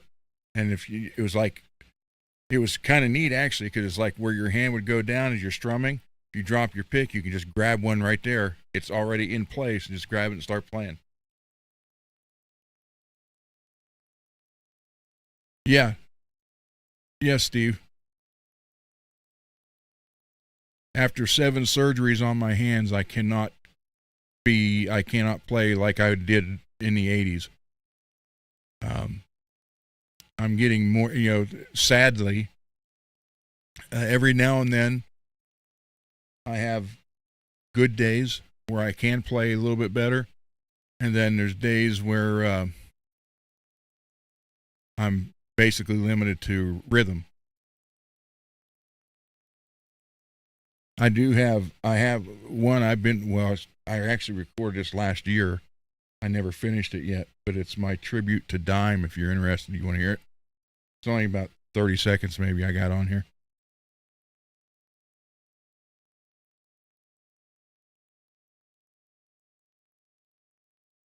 But I have probably 50 some songs now. And what I'm doing is I'm working with guys I used to play in music with in the 80s.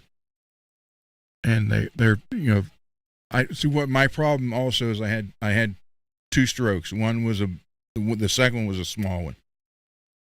The first one I had to my speech is a little bit impaired by it still, and I can't help that.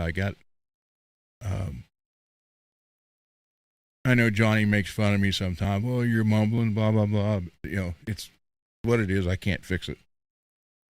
But one side effect that still is my thumb and my index finger on my picking hand. The very tip of the thumb and the very tip of the finger, where I hold the pick, is still numb. So I have the tendency to be playing and I'll drop the pick. So then I got to squeeze it really hard to make sure I don't drop the pick, and that affects the way. And then I've had 3 on my 3 operations on my right hand and 4 on my left. So I can't do, plus I'm now 60. So I can't do what I did when I was in my 20s. But yeah, this is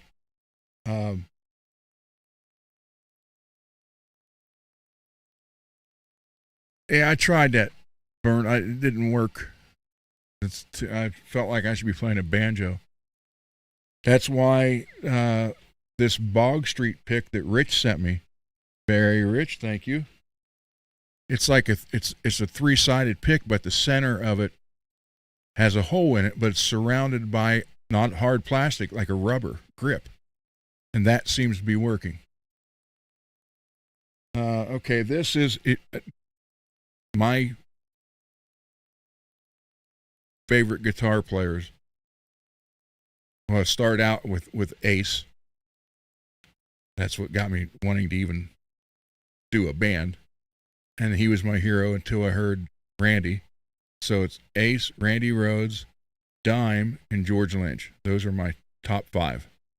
Or top 4. Eddie's number 5. Sorry guys, don't mean to offend anybody. Eddie's in my top 5, but he's just not number 1 to me. So, but I did a song. A friend of mine, our original bass player from '86, came up for a weekend. He recorded bass for it. I did the guitars, and then one of our drummers actually did the drums for it. I got like 30 seconds of it on here, so but it's no words singing on it. But the music wise, all guitars you hear is me, and it's my tribute to Dime.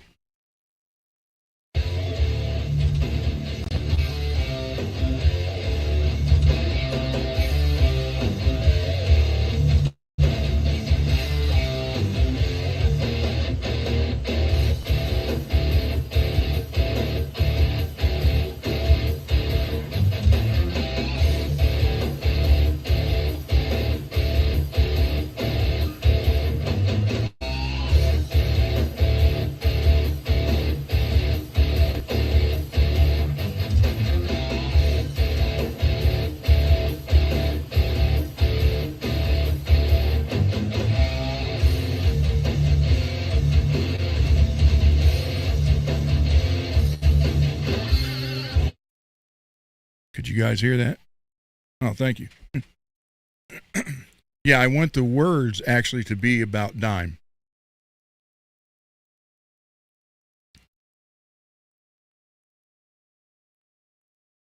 Kind of like his life story.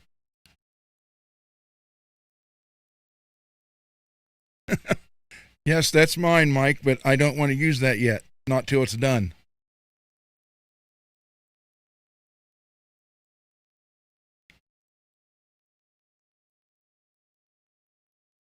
I know, I thought about it, but I kind of like that other one.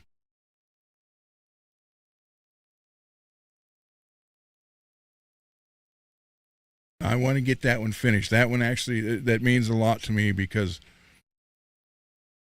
after Randy died, George Lynch kind of carried the torch for me as far as playing. And it's like, then Dime came along and it was like, holy crap, he took it to a whole new level. And the fact that I had ticket to go to the show where he died really gets to me. Which the Alarosa Villa is no longer there, by the way. It got tore down. They're putting apartments up. I know it's tore down now. I don't know if they started on the apartments yet or not.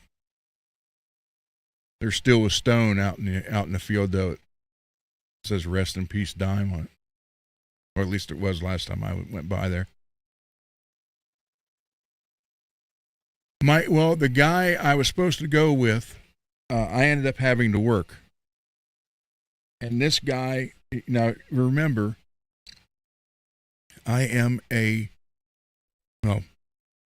out of shape now, but I still am a firearms instructor. I did go down to Fort Bragg and did firearms training down there, pistol and shotgun for 101st Airborne. And I have trained people for years.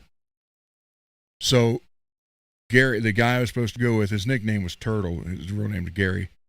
And he called me from when that happened. He called my cell phone. And I was like, did you do anything? He's like, no, which I knew he wouldn't. He'd get the hell out of there, which he did. He's like, dude, if you'd have been here, you'd have, and I would have jumped. As soon as I saw a guy with the gun, I'd attack with him. I would have went after him. Because you couldn't carry your gun in there. I mean, I carry a gun every day, but I would have stopped him somehow. That's my, when something happens, I'm a very quick thinker. I don't panic.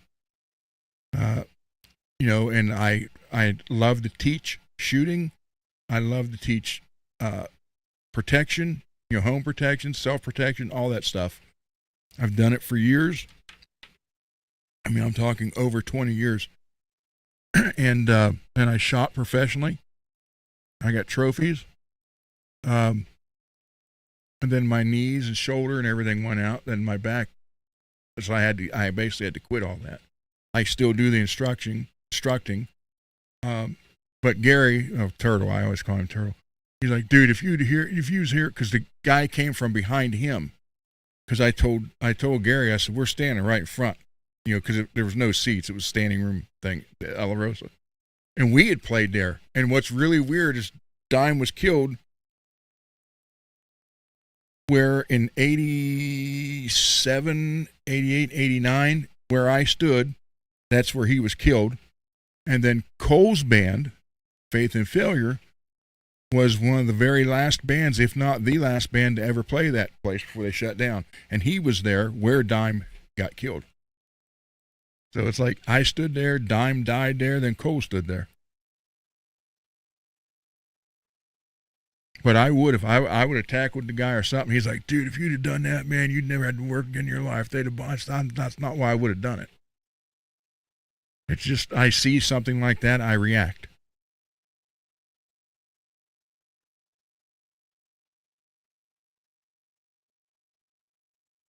Yeah, I did. I wanted to go to that show. He had the ticket for me and him.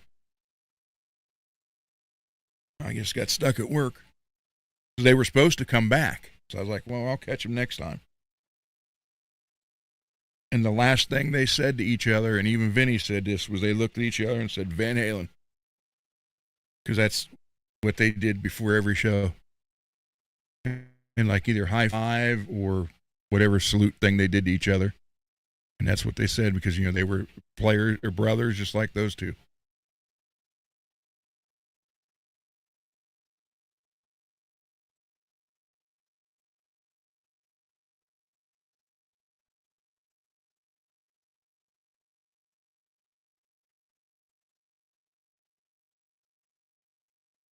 Okay. Thank you, Steve. Be good.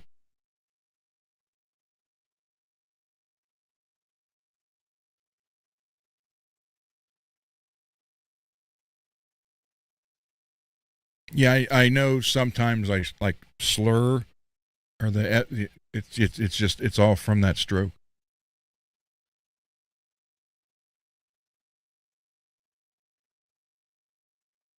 All right. Thank you, Steve.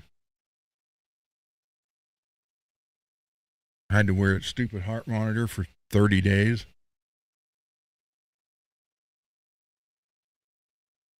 Then almost a year to the day later, I had another one, but it was just a tiny. It didn't affect anything. But they checked everything, and all my carotid, everything is clear. That was what was getting to me. They was trying because at first they thought, well, okay, clogged arteries, and I know they had a hard time trying to figure out what caused it. I told them the second one came along because I was worried about what caused the first one.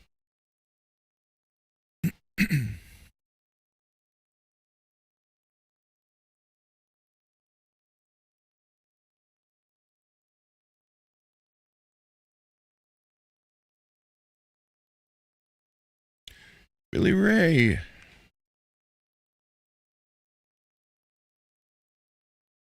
Billy Ray, I figured that happened today when I didn't see any photos.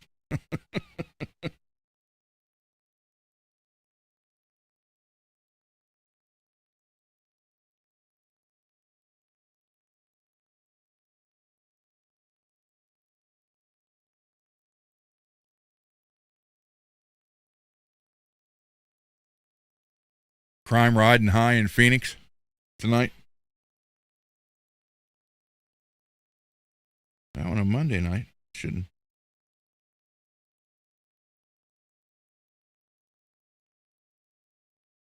I'm surprised Peggy's not here.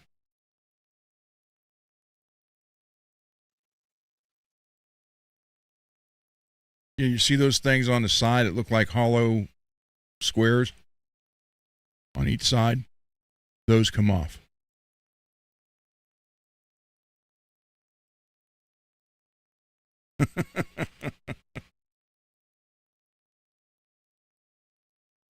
Well, you got to be a cop here where I live. There's less than 3,000 people that live here. You don't have to do too much.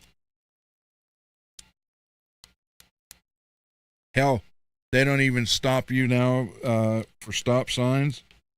They don't even stop for stop signs now. This is a fret polisher. Everybody wanted me. I said I'd make something live on the show. I mean, I made picks. I'm going to give away some picks tonight. I got to figure out how to do that. So I did make a set of 12 picks.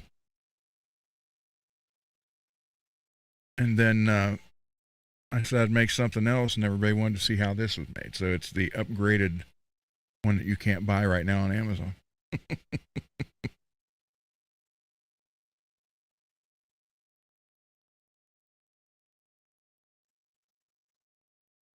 So all those like X's right there, you see hollow, that's all the support that's on the inside.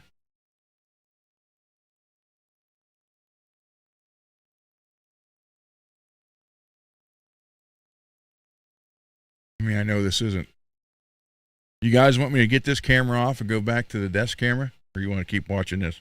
It just does that same thing over and over till it's done. You tell me what you guys want to do.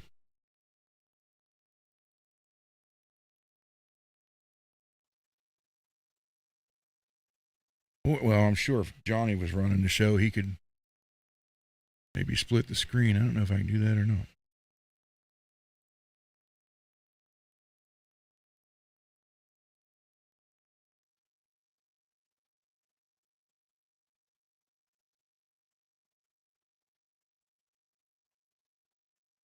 Extra camera. Oh, nope. You got to upgrade. Not with the free stuff.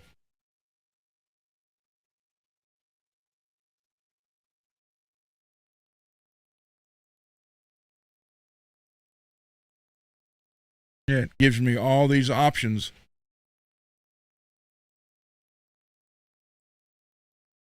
For the StreamYard on here. Then when you click on it to do it, it tells you, nope, I don't want to leave the studio.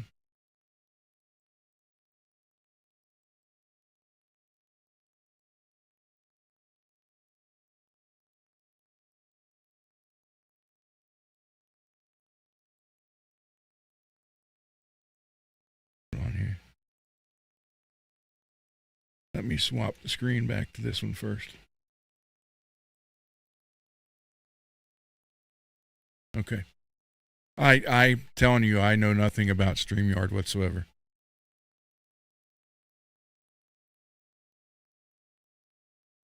And yeah, you can split screens on here, but I clicked on it and it says upgrade.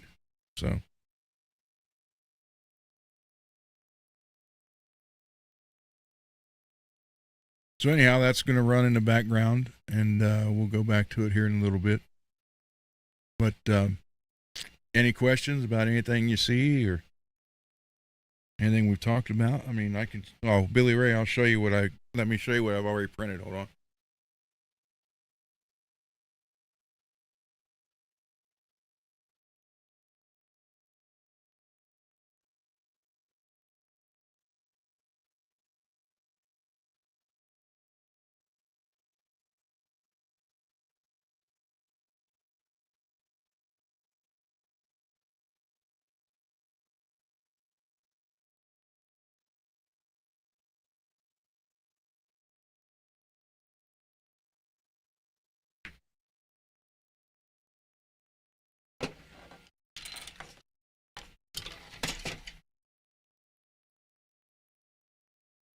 All right, here's the pics that I printed.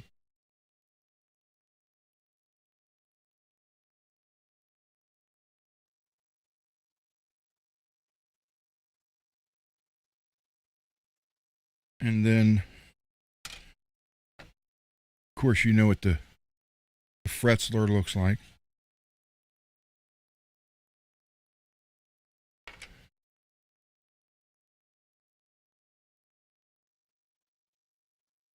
Upgraded models.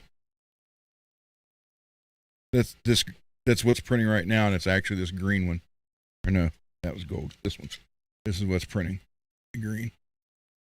Right now.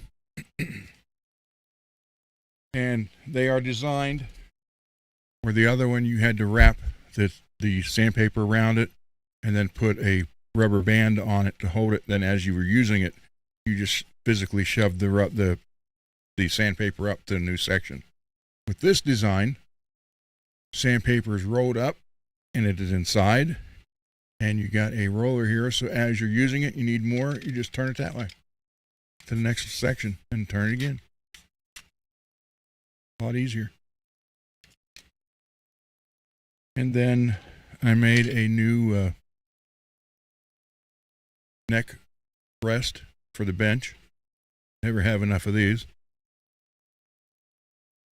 And then when I give these guitars to people who, the kids or whoever it is, and when they get one from me, it's got a Floyd on it, I give them the Allen wrench because I didn't always have the tool or the holder for the back of them on the neck, the back of the headstock. So I made Allen wrench holders.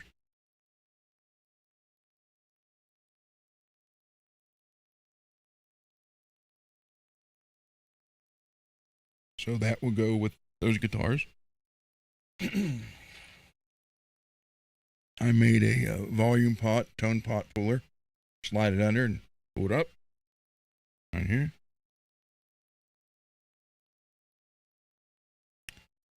And then the Tremorly, or not the Tremorly, I'm sorry. What's that thing called?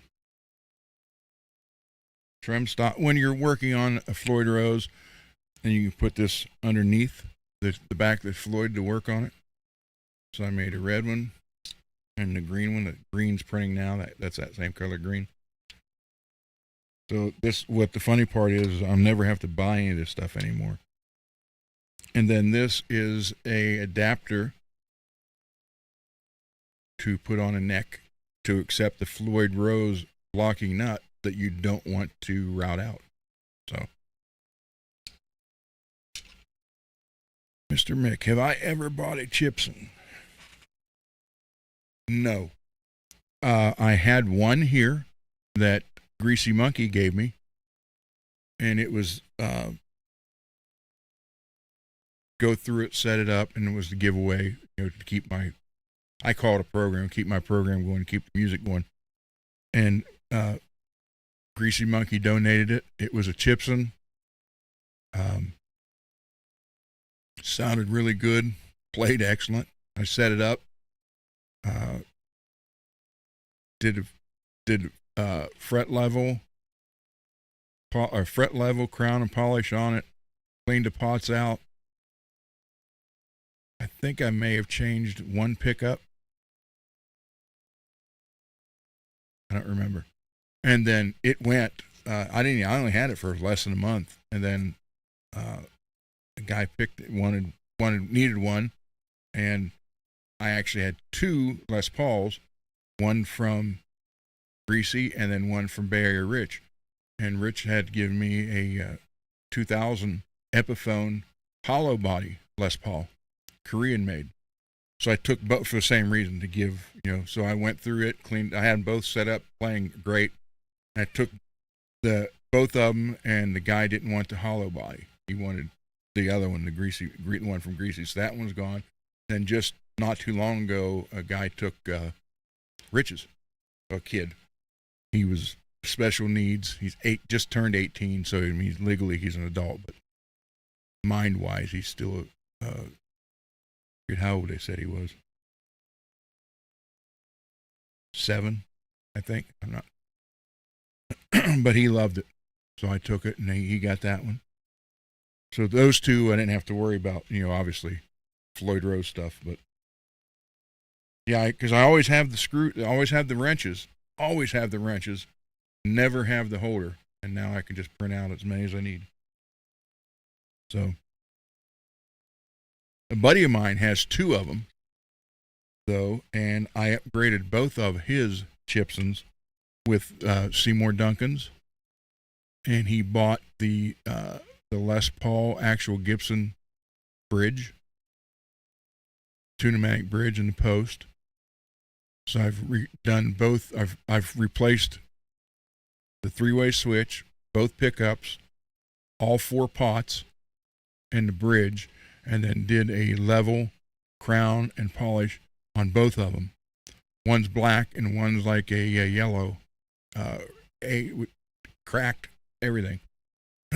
And matter of fact, he has a real Gibson Les Paul, and I swear to God, these two Gibsons sound better than his actual Les Paul,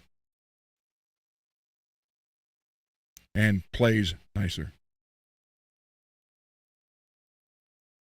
So I don't know. I've been seeing a bunch of videos where guys are saying, why buy a Les Paul now when a Gibson is just as good, if not better, at a tenth of the price. I don't know. I never had a lot of Les Pauls. Matter of fact, the only one I have now is right there. That's a 59 Junior that was my dad's, that he bought new. So, I mean, that's not even that's a Junior double cutaway. One pickup, volume and tone knob, that's it. And the amp for it he bought with it is right here.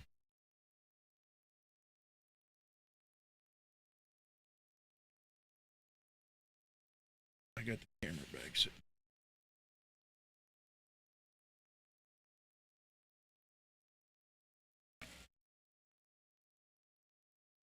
I need to get logo for the new. Completely original, and still works. It's got the tremolo effect on it. Volume, tremolo, off and on. Yeah, still works. All original. Original tubes, everything. Jensen speaker, special design. Made in USA.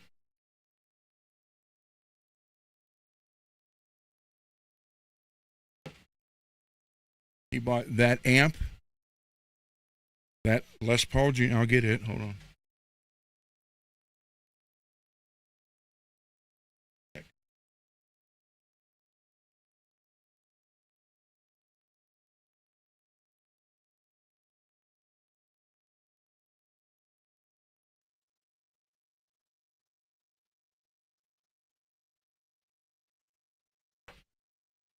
Bought that amp, like a alligator design case that came with this guitar. It's beat up. I mean, it's older than me. 6 years older than I am. All original. And the marks on it is from my dad letting my son, when he was 2 and 3 years old, haul this around. But I don't know. So he bought the guitar, an alligator skin looking case that was basically cardboard, the amp, and a cable, brand new in 1960 for $147. Well, my mom's got it. She still has the receipt now.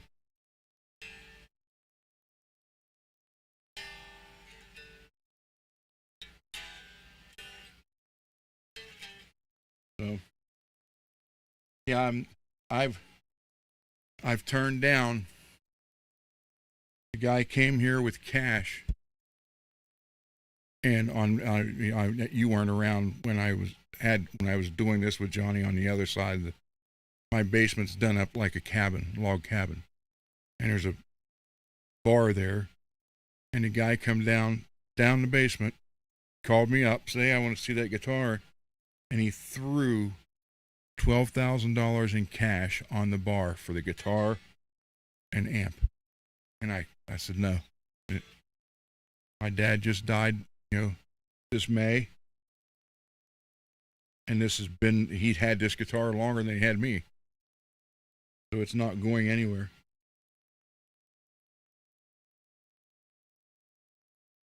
Completely original. and the neck's never been adjusted, and it's always been a low action, always.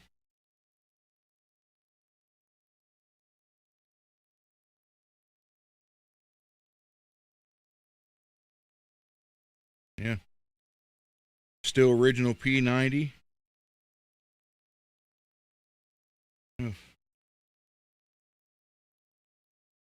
No, where I'm not used to StreamYard, I don't know what's working and what's not working.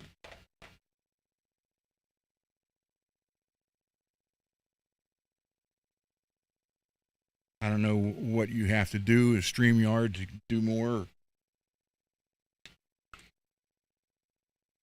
I never. This is one guitar I never put a pure tone in. That's still the original jack, and it's like it doesn't take much to pull it out. I don't know if this will work.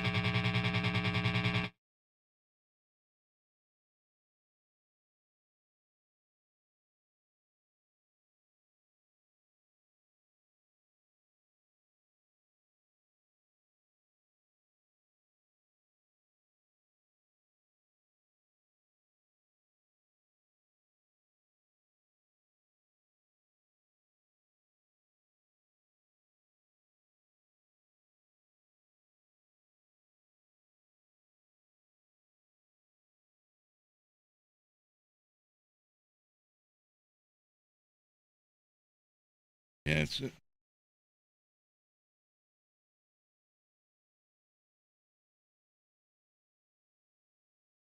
on.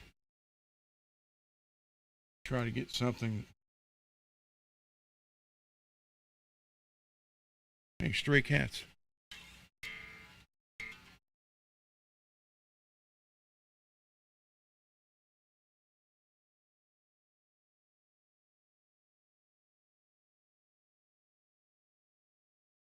Yeah, so that's the original. Everything's original.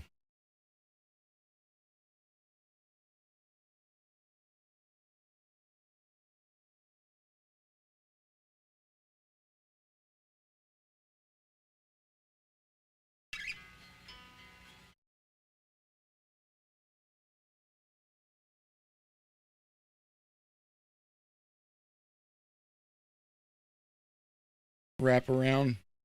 There's no tunematic on it. It's just the bar. Wrap around.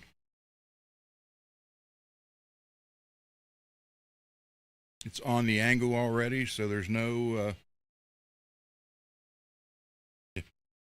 The original.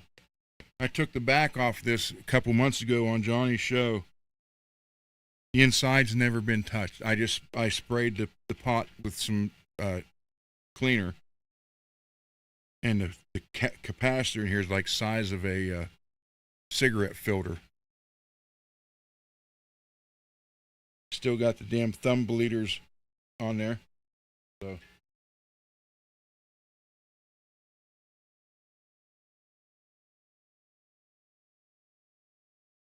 original tuners.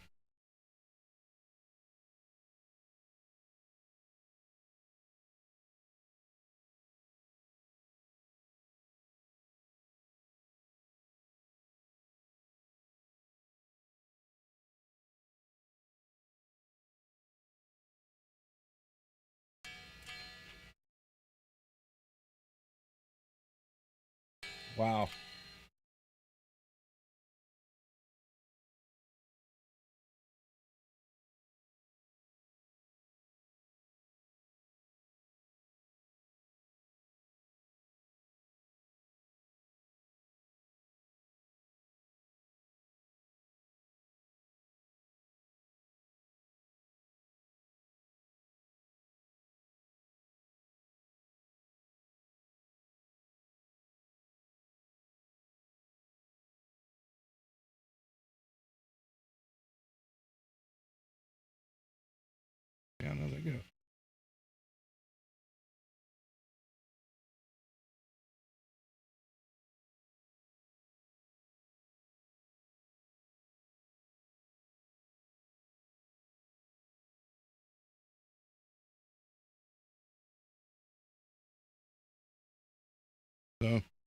I don't play it very much.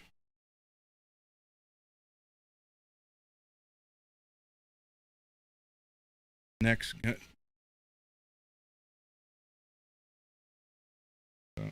I'll listen to it.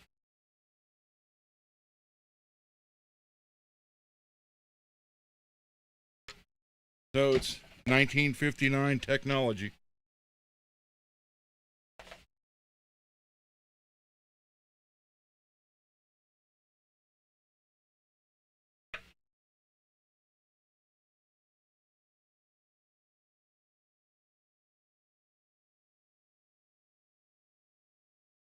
And the holder that it's in is a locking holder. So when the weight of the guitar hits it, two pieces on the end come over that way so nothing falls out of it. And I figure that guitar's earned a spot next to Randy Rhoads and George Lynch's guitars. So.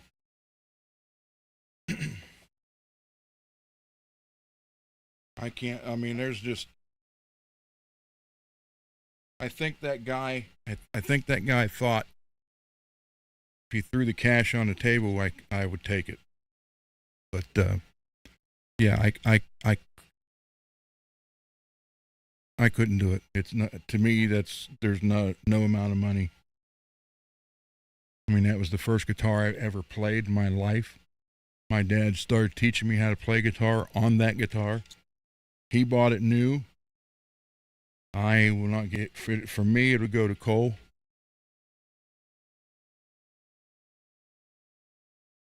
And I don't know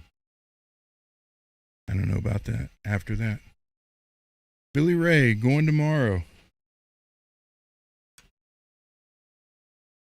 Is that a good thing?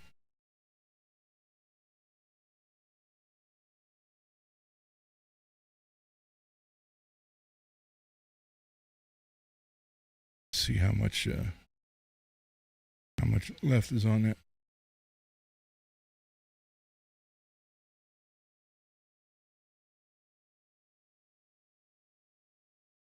It says 80%.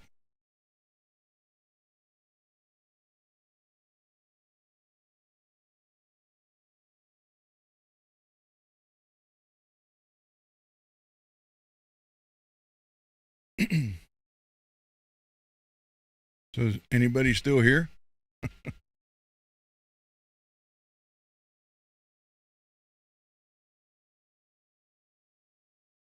Good, finally. That's good. That's a good to Billy Ray. That's a good.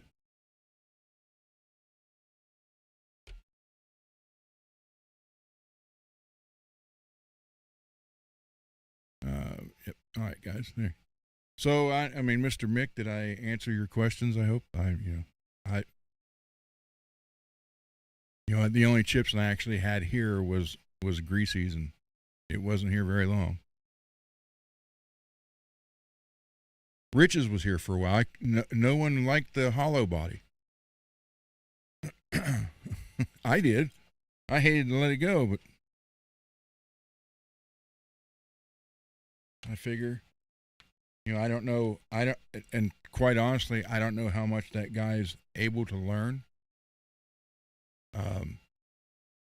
He's nonverbal. I know that, but he does do a lot of stuff.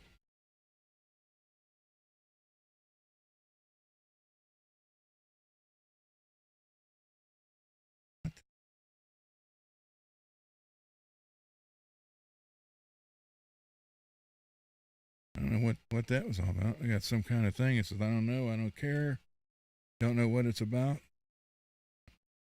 So anyhow, I don't know.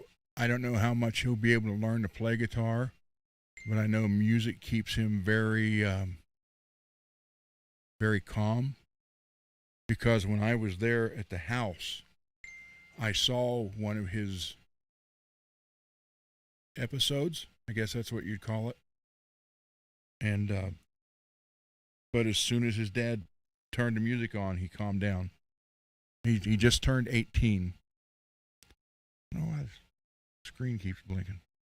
And he liked He liked that guitar.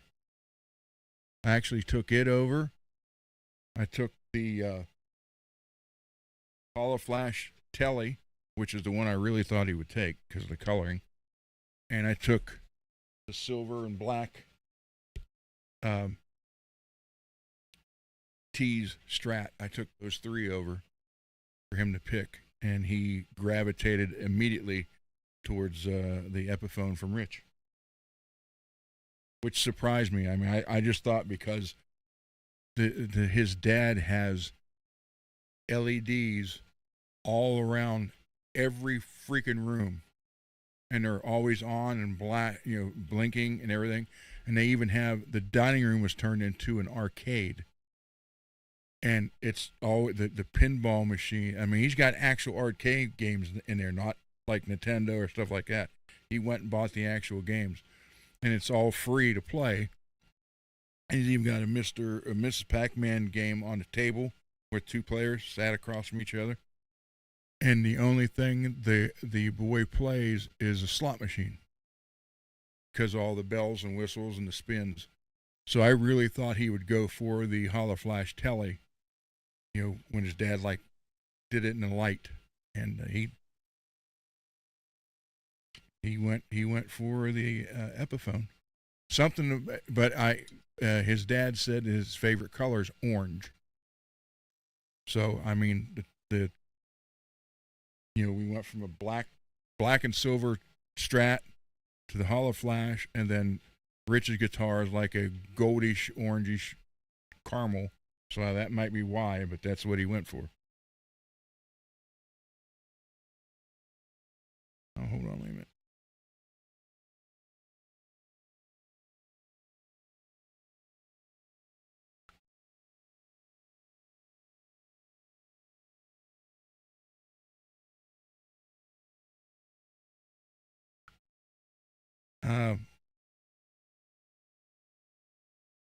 Wow. I can't say anything yet.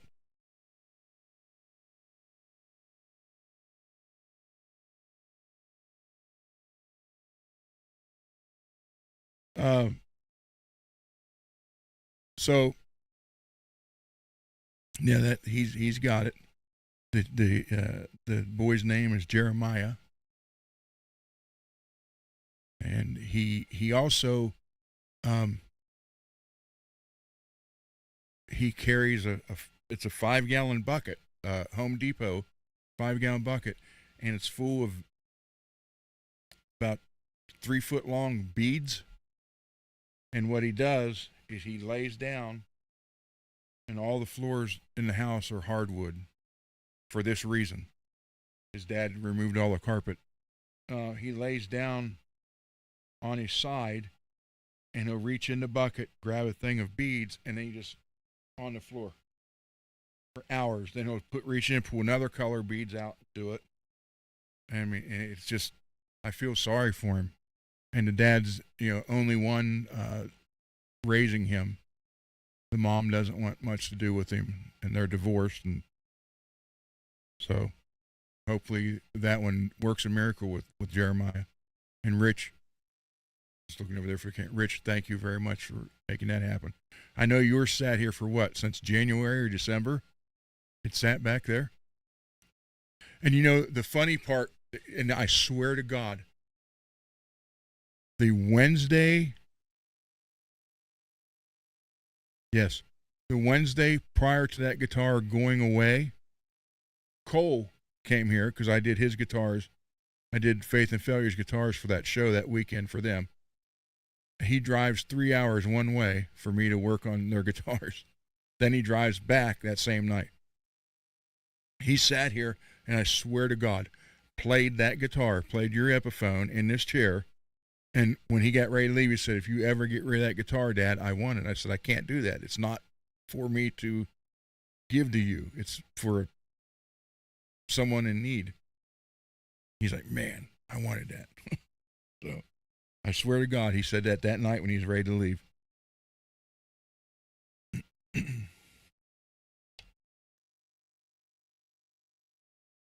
So any other questions, comments, whatever? We got to be getting close. Let me switch over real quick so you can pretty much see what I was talking about on the stuff on the sides that will pop off. Hold on here.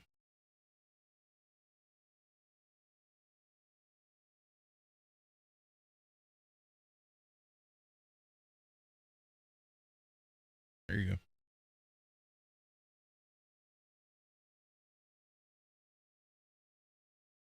So when it's finishing, you won't see that that support stuff in the middle. It'll all be covered. Yeah, Rich. I hope a miracle works with that with Jeremiah.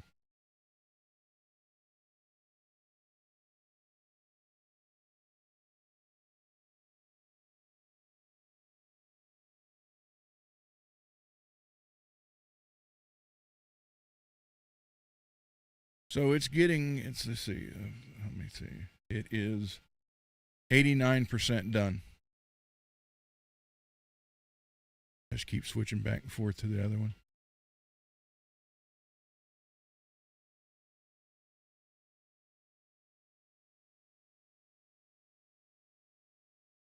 But yeah, that hex pattern in the middle will start getting covered up. But if you look on the very edges of the widest point, you'll see like little square columns. That stuff will pop off.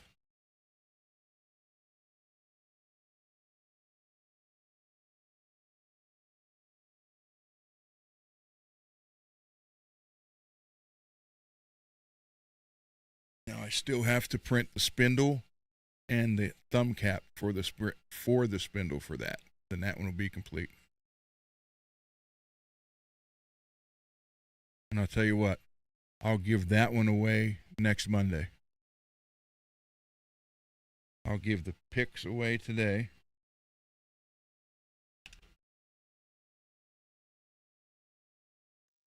Let's see. And I'll send 4 picks to 2 people. There we go.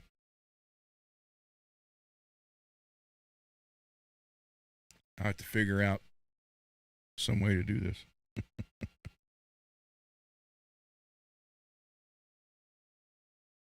I don't know. There should be a giveaway tool in here.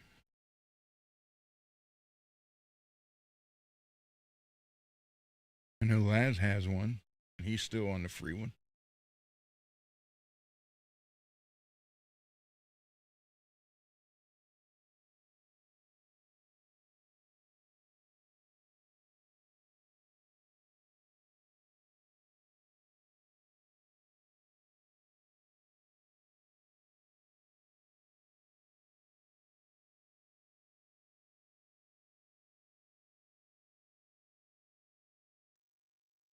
Well, I have no idea. I don't see. Let's see. Private chat, people, notes, style, media assets, overlay code.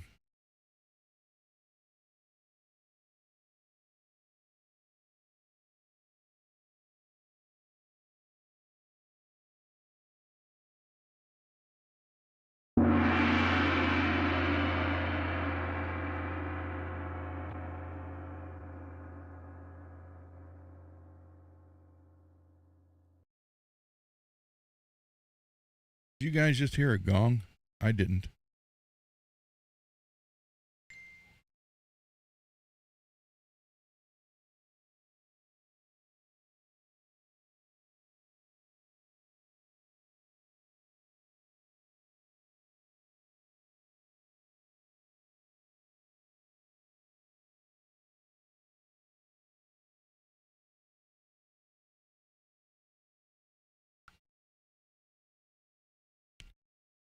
Yeah, there's a thing here. It's like I said, I've never ever done this before. We got background styles.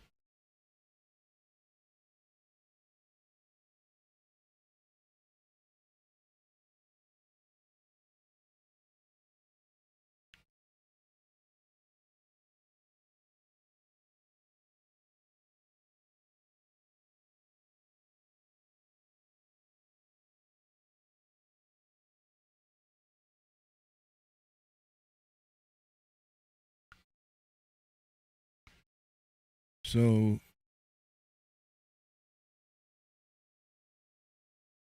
you have background styles, countdown, and then there's applause, attends, bounce, drum roll, bongos.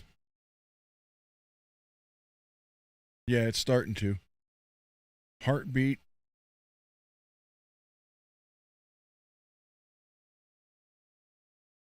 But nowhere do I see a giveaway tool.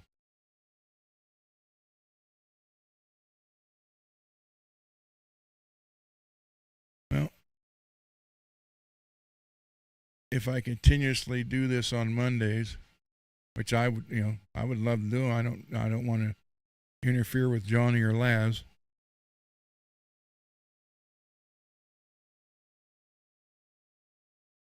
Um, I might end up eventually paying for at least one level so I get something, something more than this.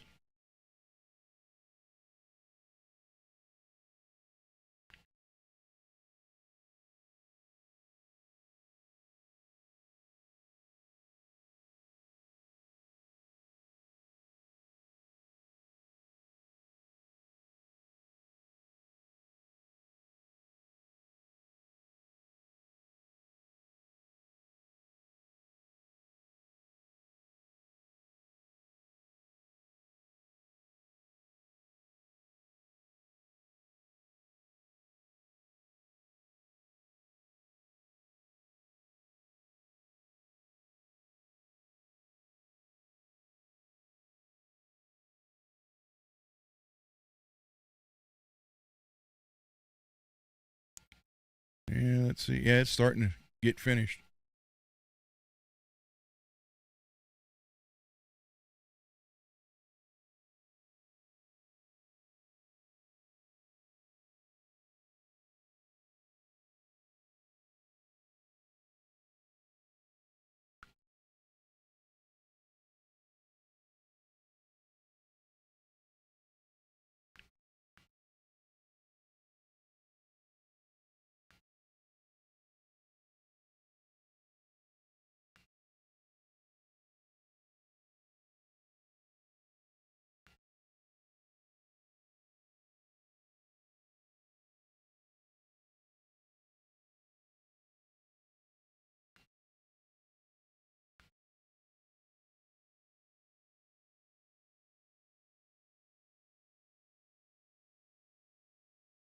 Let's see. It might be getting really close.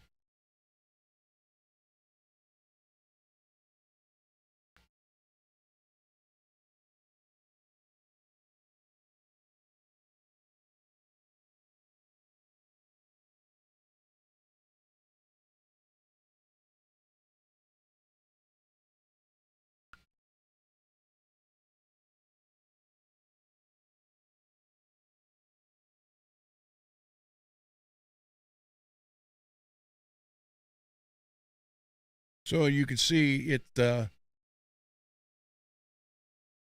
does a neat job.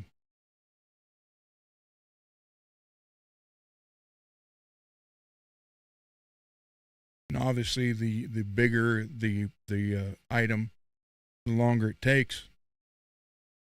But it really doesn't use as much filament as you think it would.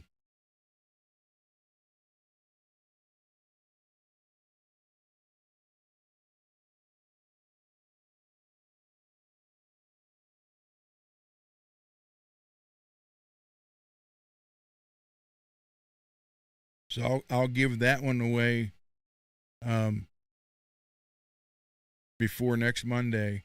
I'll print the other two parts for it, and then I'll give that one away next week.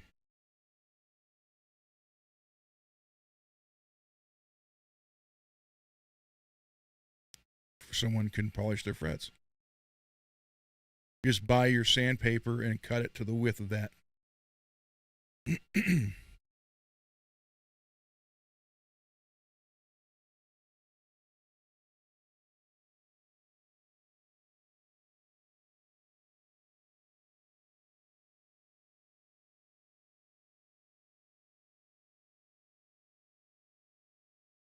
There it is. It's done. Let me go get it.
All right, let me switch cameras back.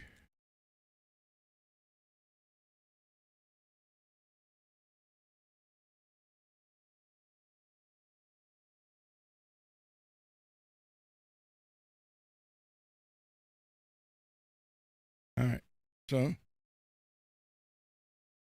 turn this light up.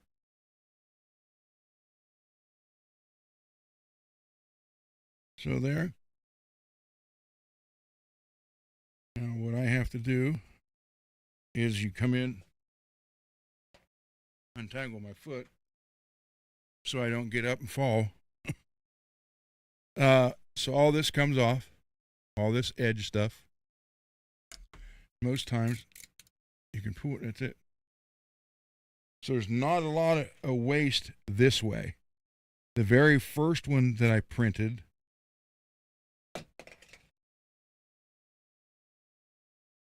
so I had this one sitting like this. The first one I printed, I did it this way, and it was just that all the way up support. So I had to take care of everything. So then you get in there, and you just break it off.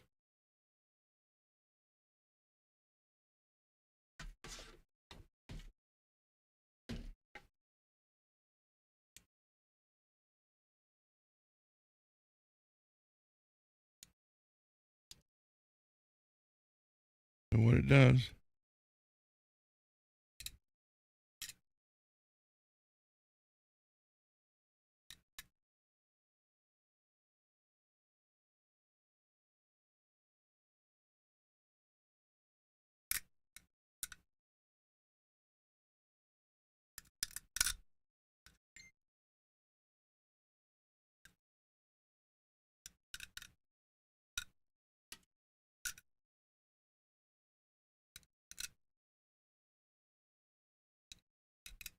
and there's some on the inside. It's just all how it was built.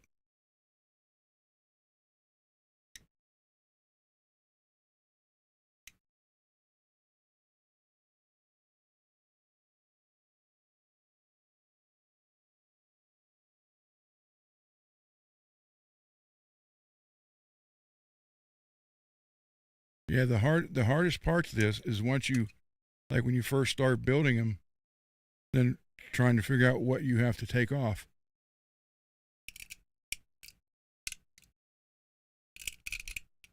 There's your ASM or whatever it is.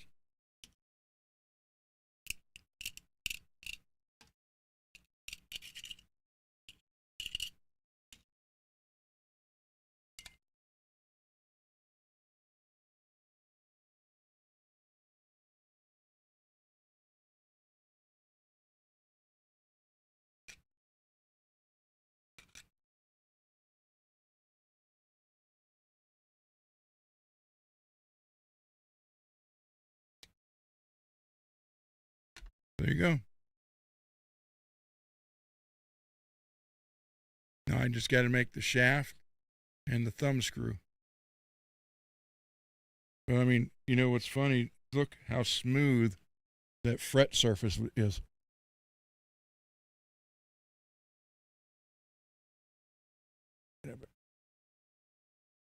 You clean up.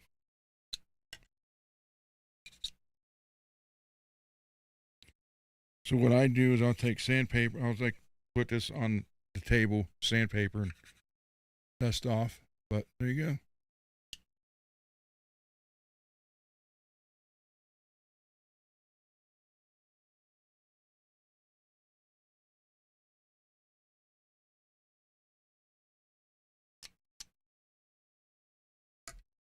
And I put the foam over the top.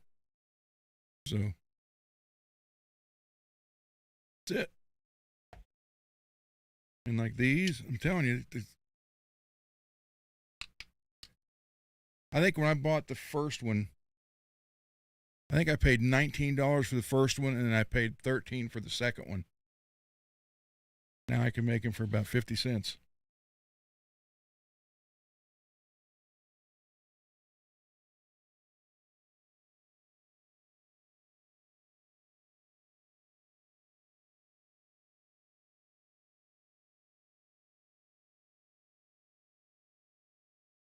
Hold on 1 minute.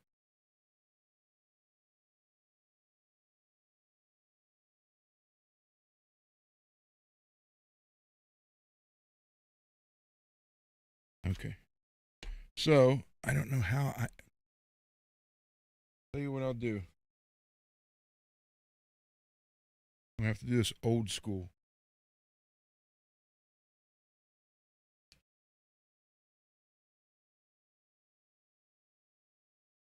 Hey, Rich, I'll use the hat.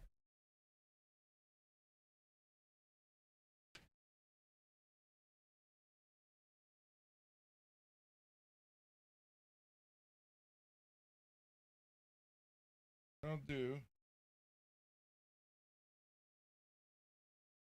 is, I see, red, white, green, black, blue, silver.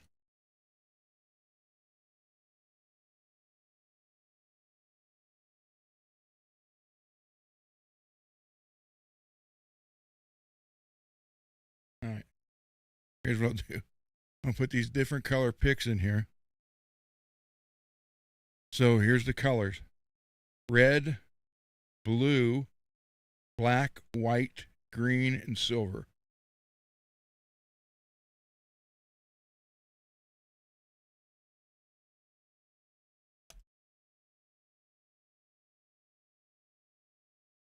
Someone pick one of the colors.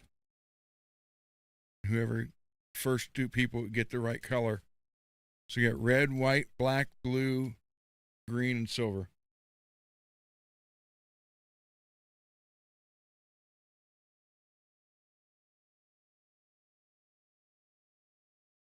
All right, Mr. Mick.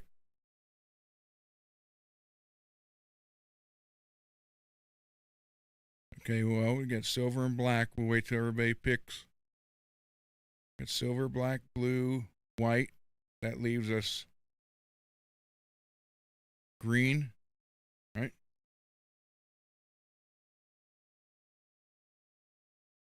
And red.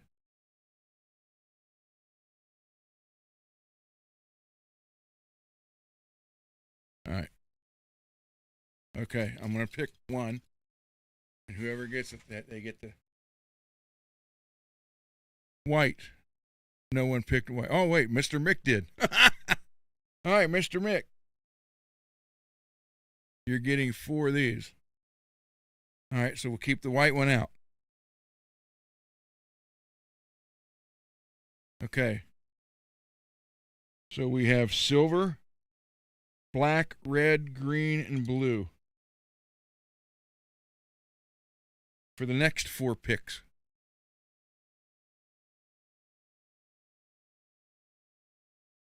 Silver, black, red, green, or blue. Take your pick, guys. I know this is kind of a weird way to do it. Okay, green.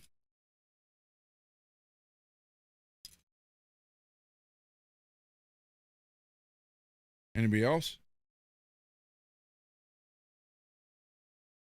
This is also from Rich. Goes to 11.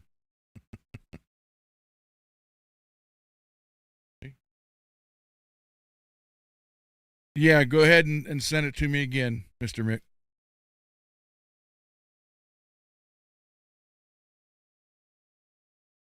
They make them, Tone. So we have green and silver. And that leaves us red, black, and blue. So we need 3 more votes, 3 more colors: red, black, or blue. I mean, if you don't type anything in, you're not going to win.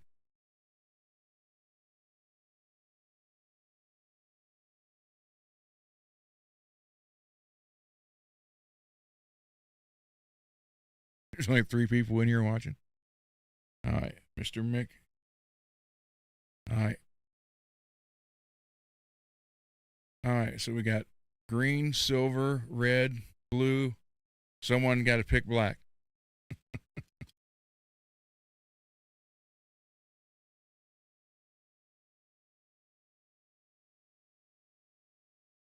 What's the odds we'll get the black one?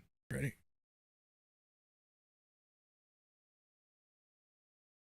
Black. All right, take the black one out. All right, so now we got the red, green, silver, and blue.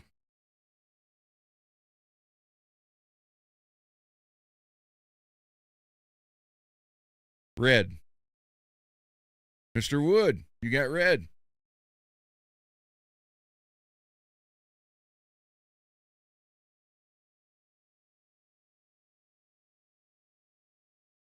Email me your address, Mr. Wood, and you get 4 3D printed pics.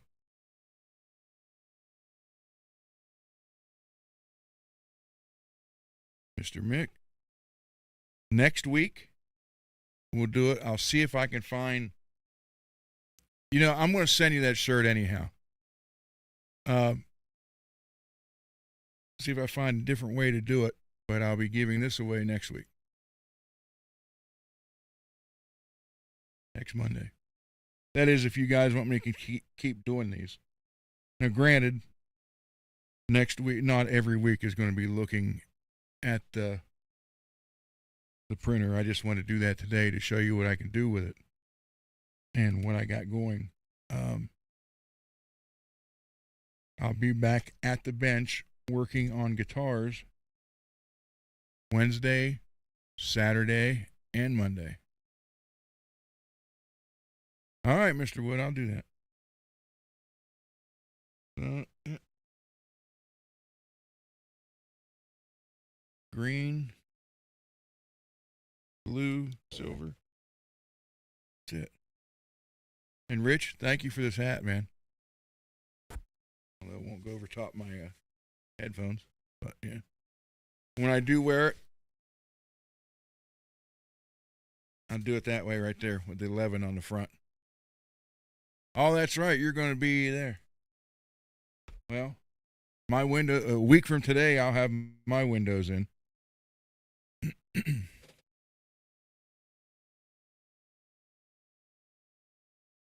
But yeah, I will be, I'll have, stuff to work on that guitar wise. So I may just end up doing Mondays like this, and then Tuesday, Wednesday, Friday, and Saturday with Johnny. And then hopefully Laz gets back into his Thursday stuff. So that would just, I like being in here. I like talking to you guys. Just today was a little different because I wanted to show the printer and, and show what it's capable of doing.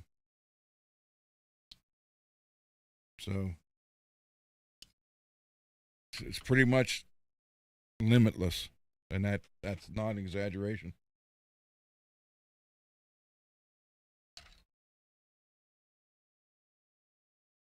So, went 3 hours. 3 hours and 2 minutes. So yeah, oh, Rich, I would love to see him, but if their Jackson's there, I'm going to cry.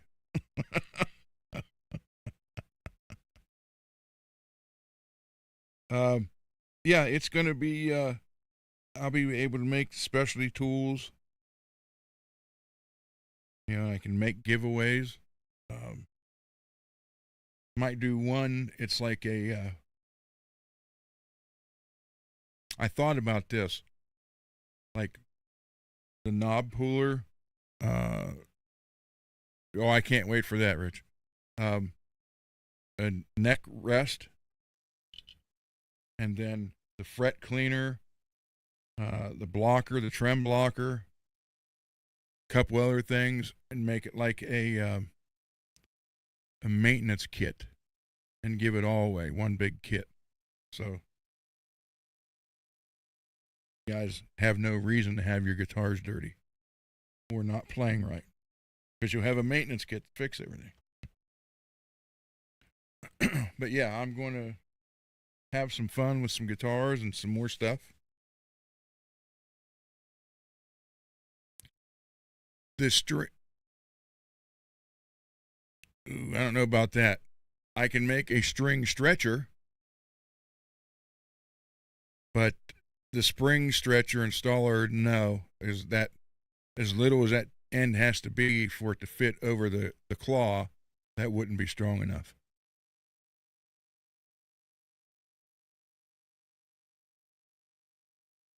And I don't want to make something and send it to you and have you pull on a spring and have it break and spring come out and take your eye out. So, but I can do a string stretcher, something like that. I mean, it's just all kind of stuff. Remote controlled car pit stop lift, or a ramp even. But yeah, it's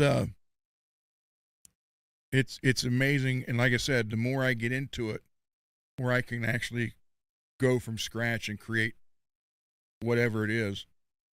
That's the whole reason I got that. Again, because either some of the tools I need aren't made, or some of the ones that are ungodly expensive. And when you only need it, you know, a couple of times every few years, it doesn't pay to pay $500 or $600 for it if you're going to use it that little. But that one time you need it, you wish to God you had it. That was the whole idea behind that printer. So, but being able to make stuff like this to give away, I didn't even think about that until today. So, but next week it's back to working at the bench on the guitar and chatting while we're working, answer questions. I know tonight was a little different. Again, I was just wanting to show this and pretty much amazed at what it does. So, with that, everybody, have a safe night or evening. Well, for me, it's Tuesday now. And for MPN, it's Tuesday. The rest of you guys, enjoy what's left of your Monday. Billy Ray, stay safe. Rich, be good.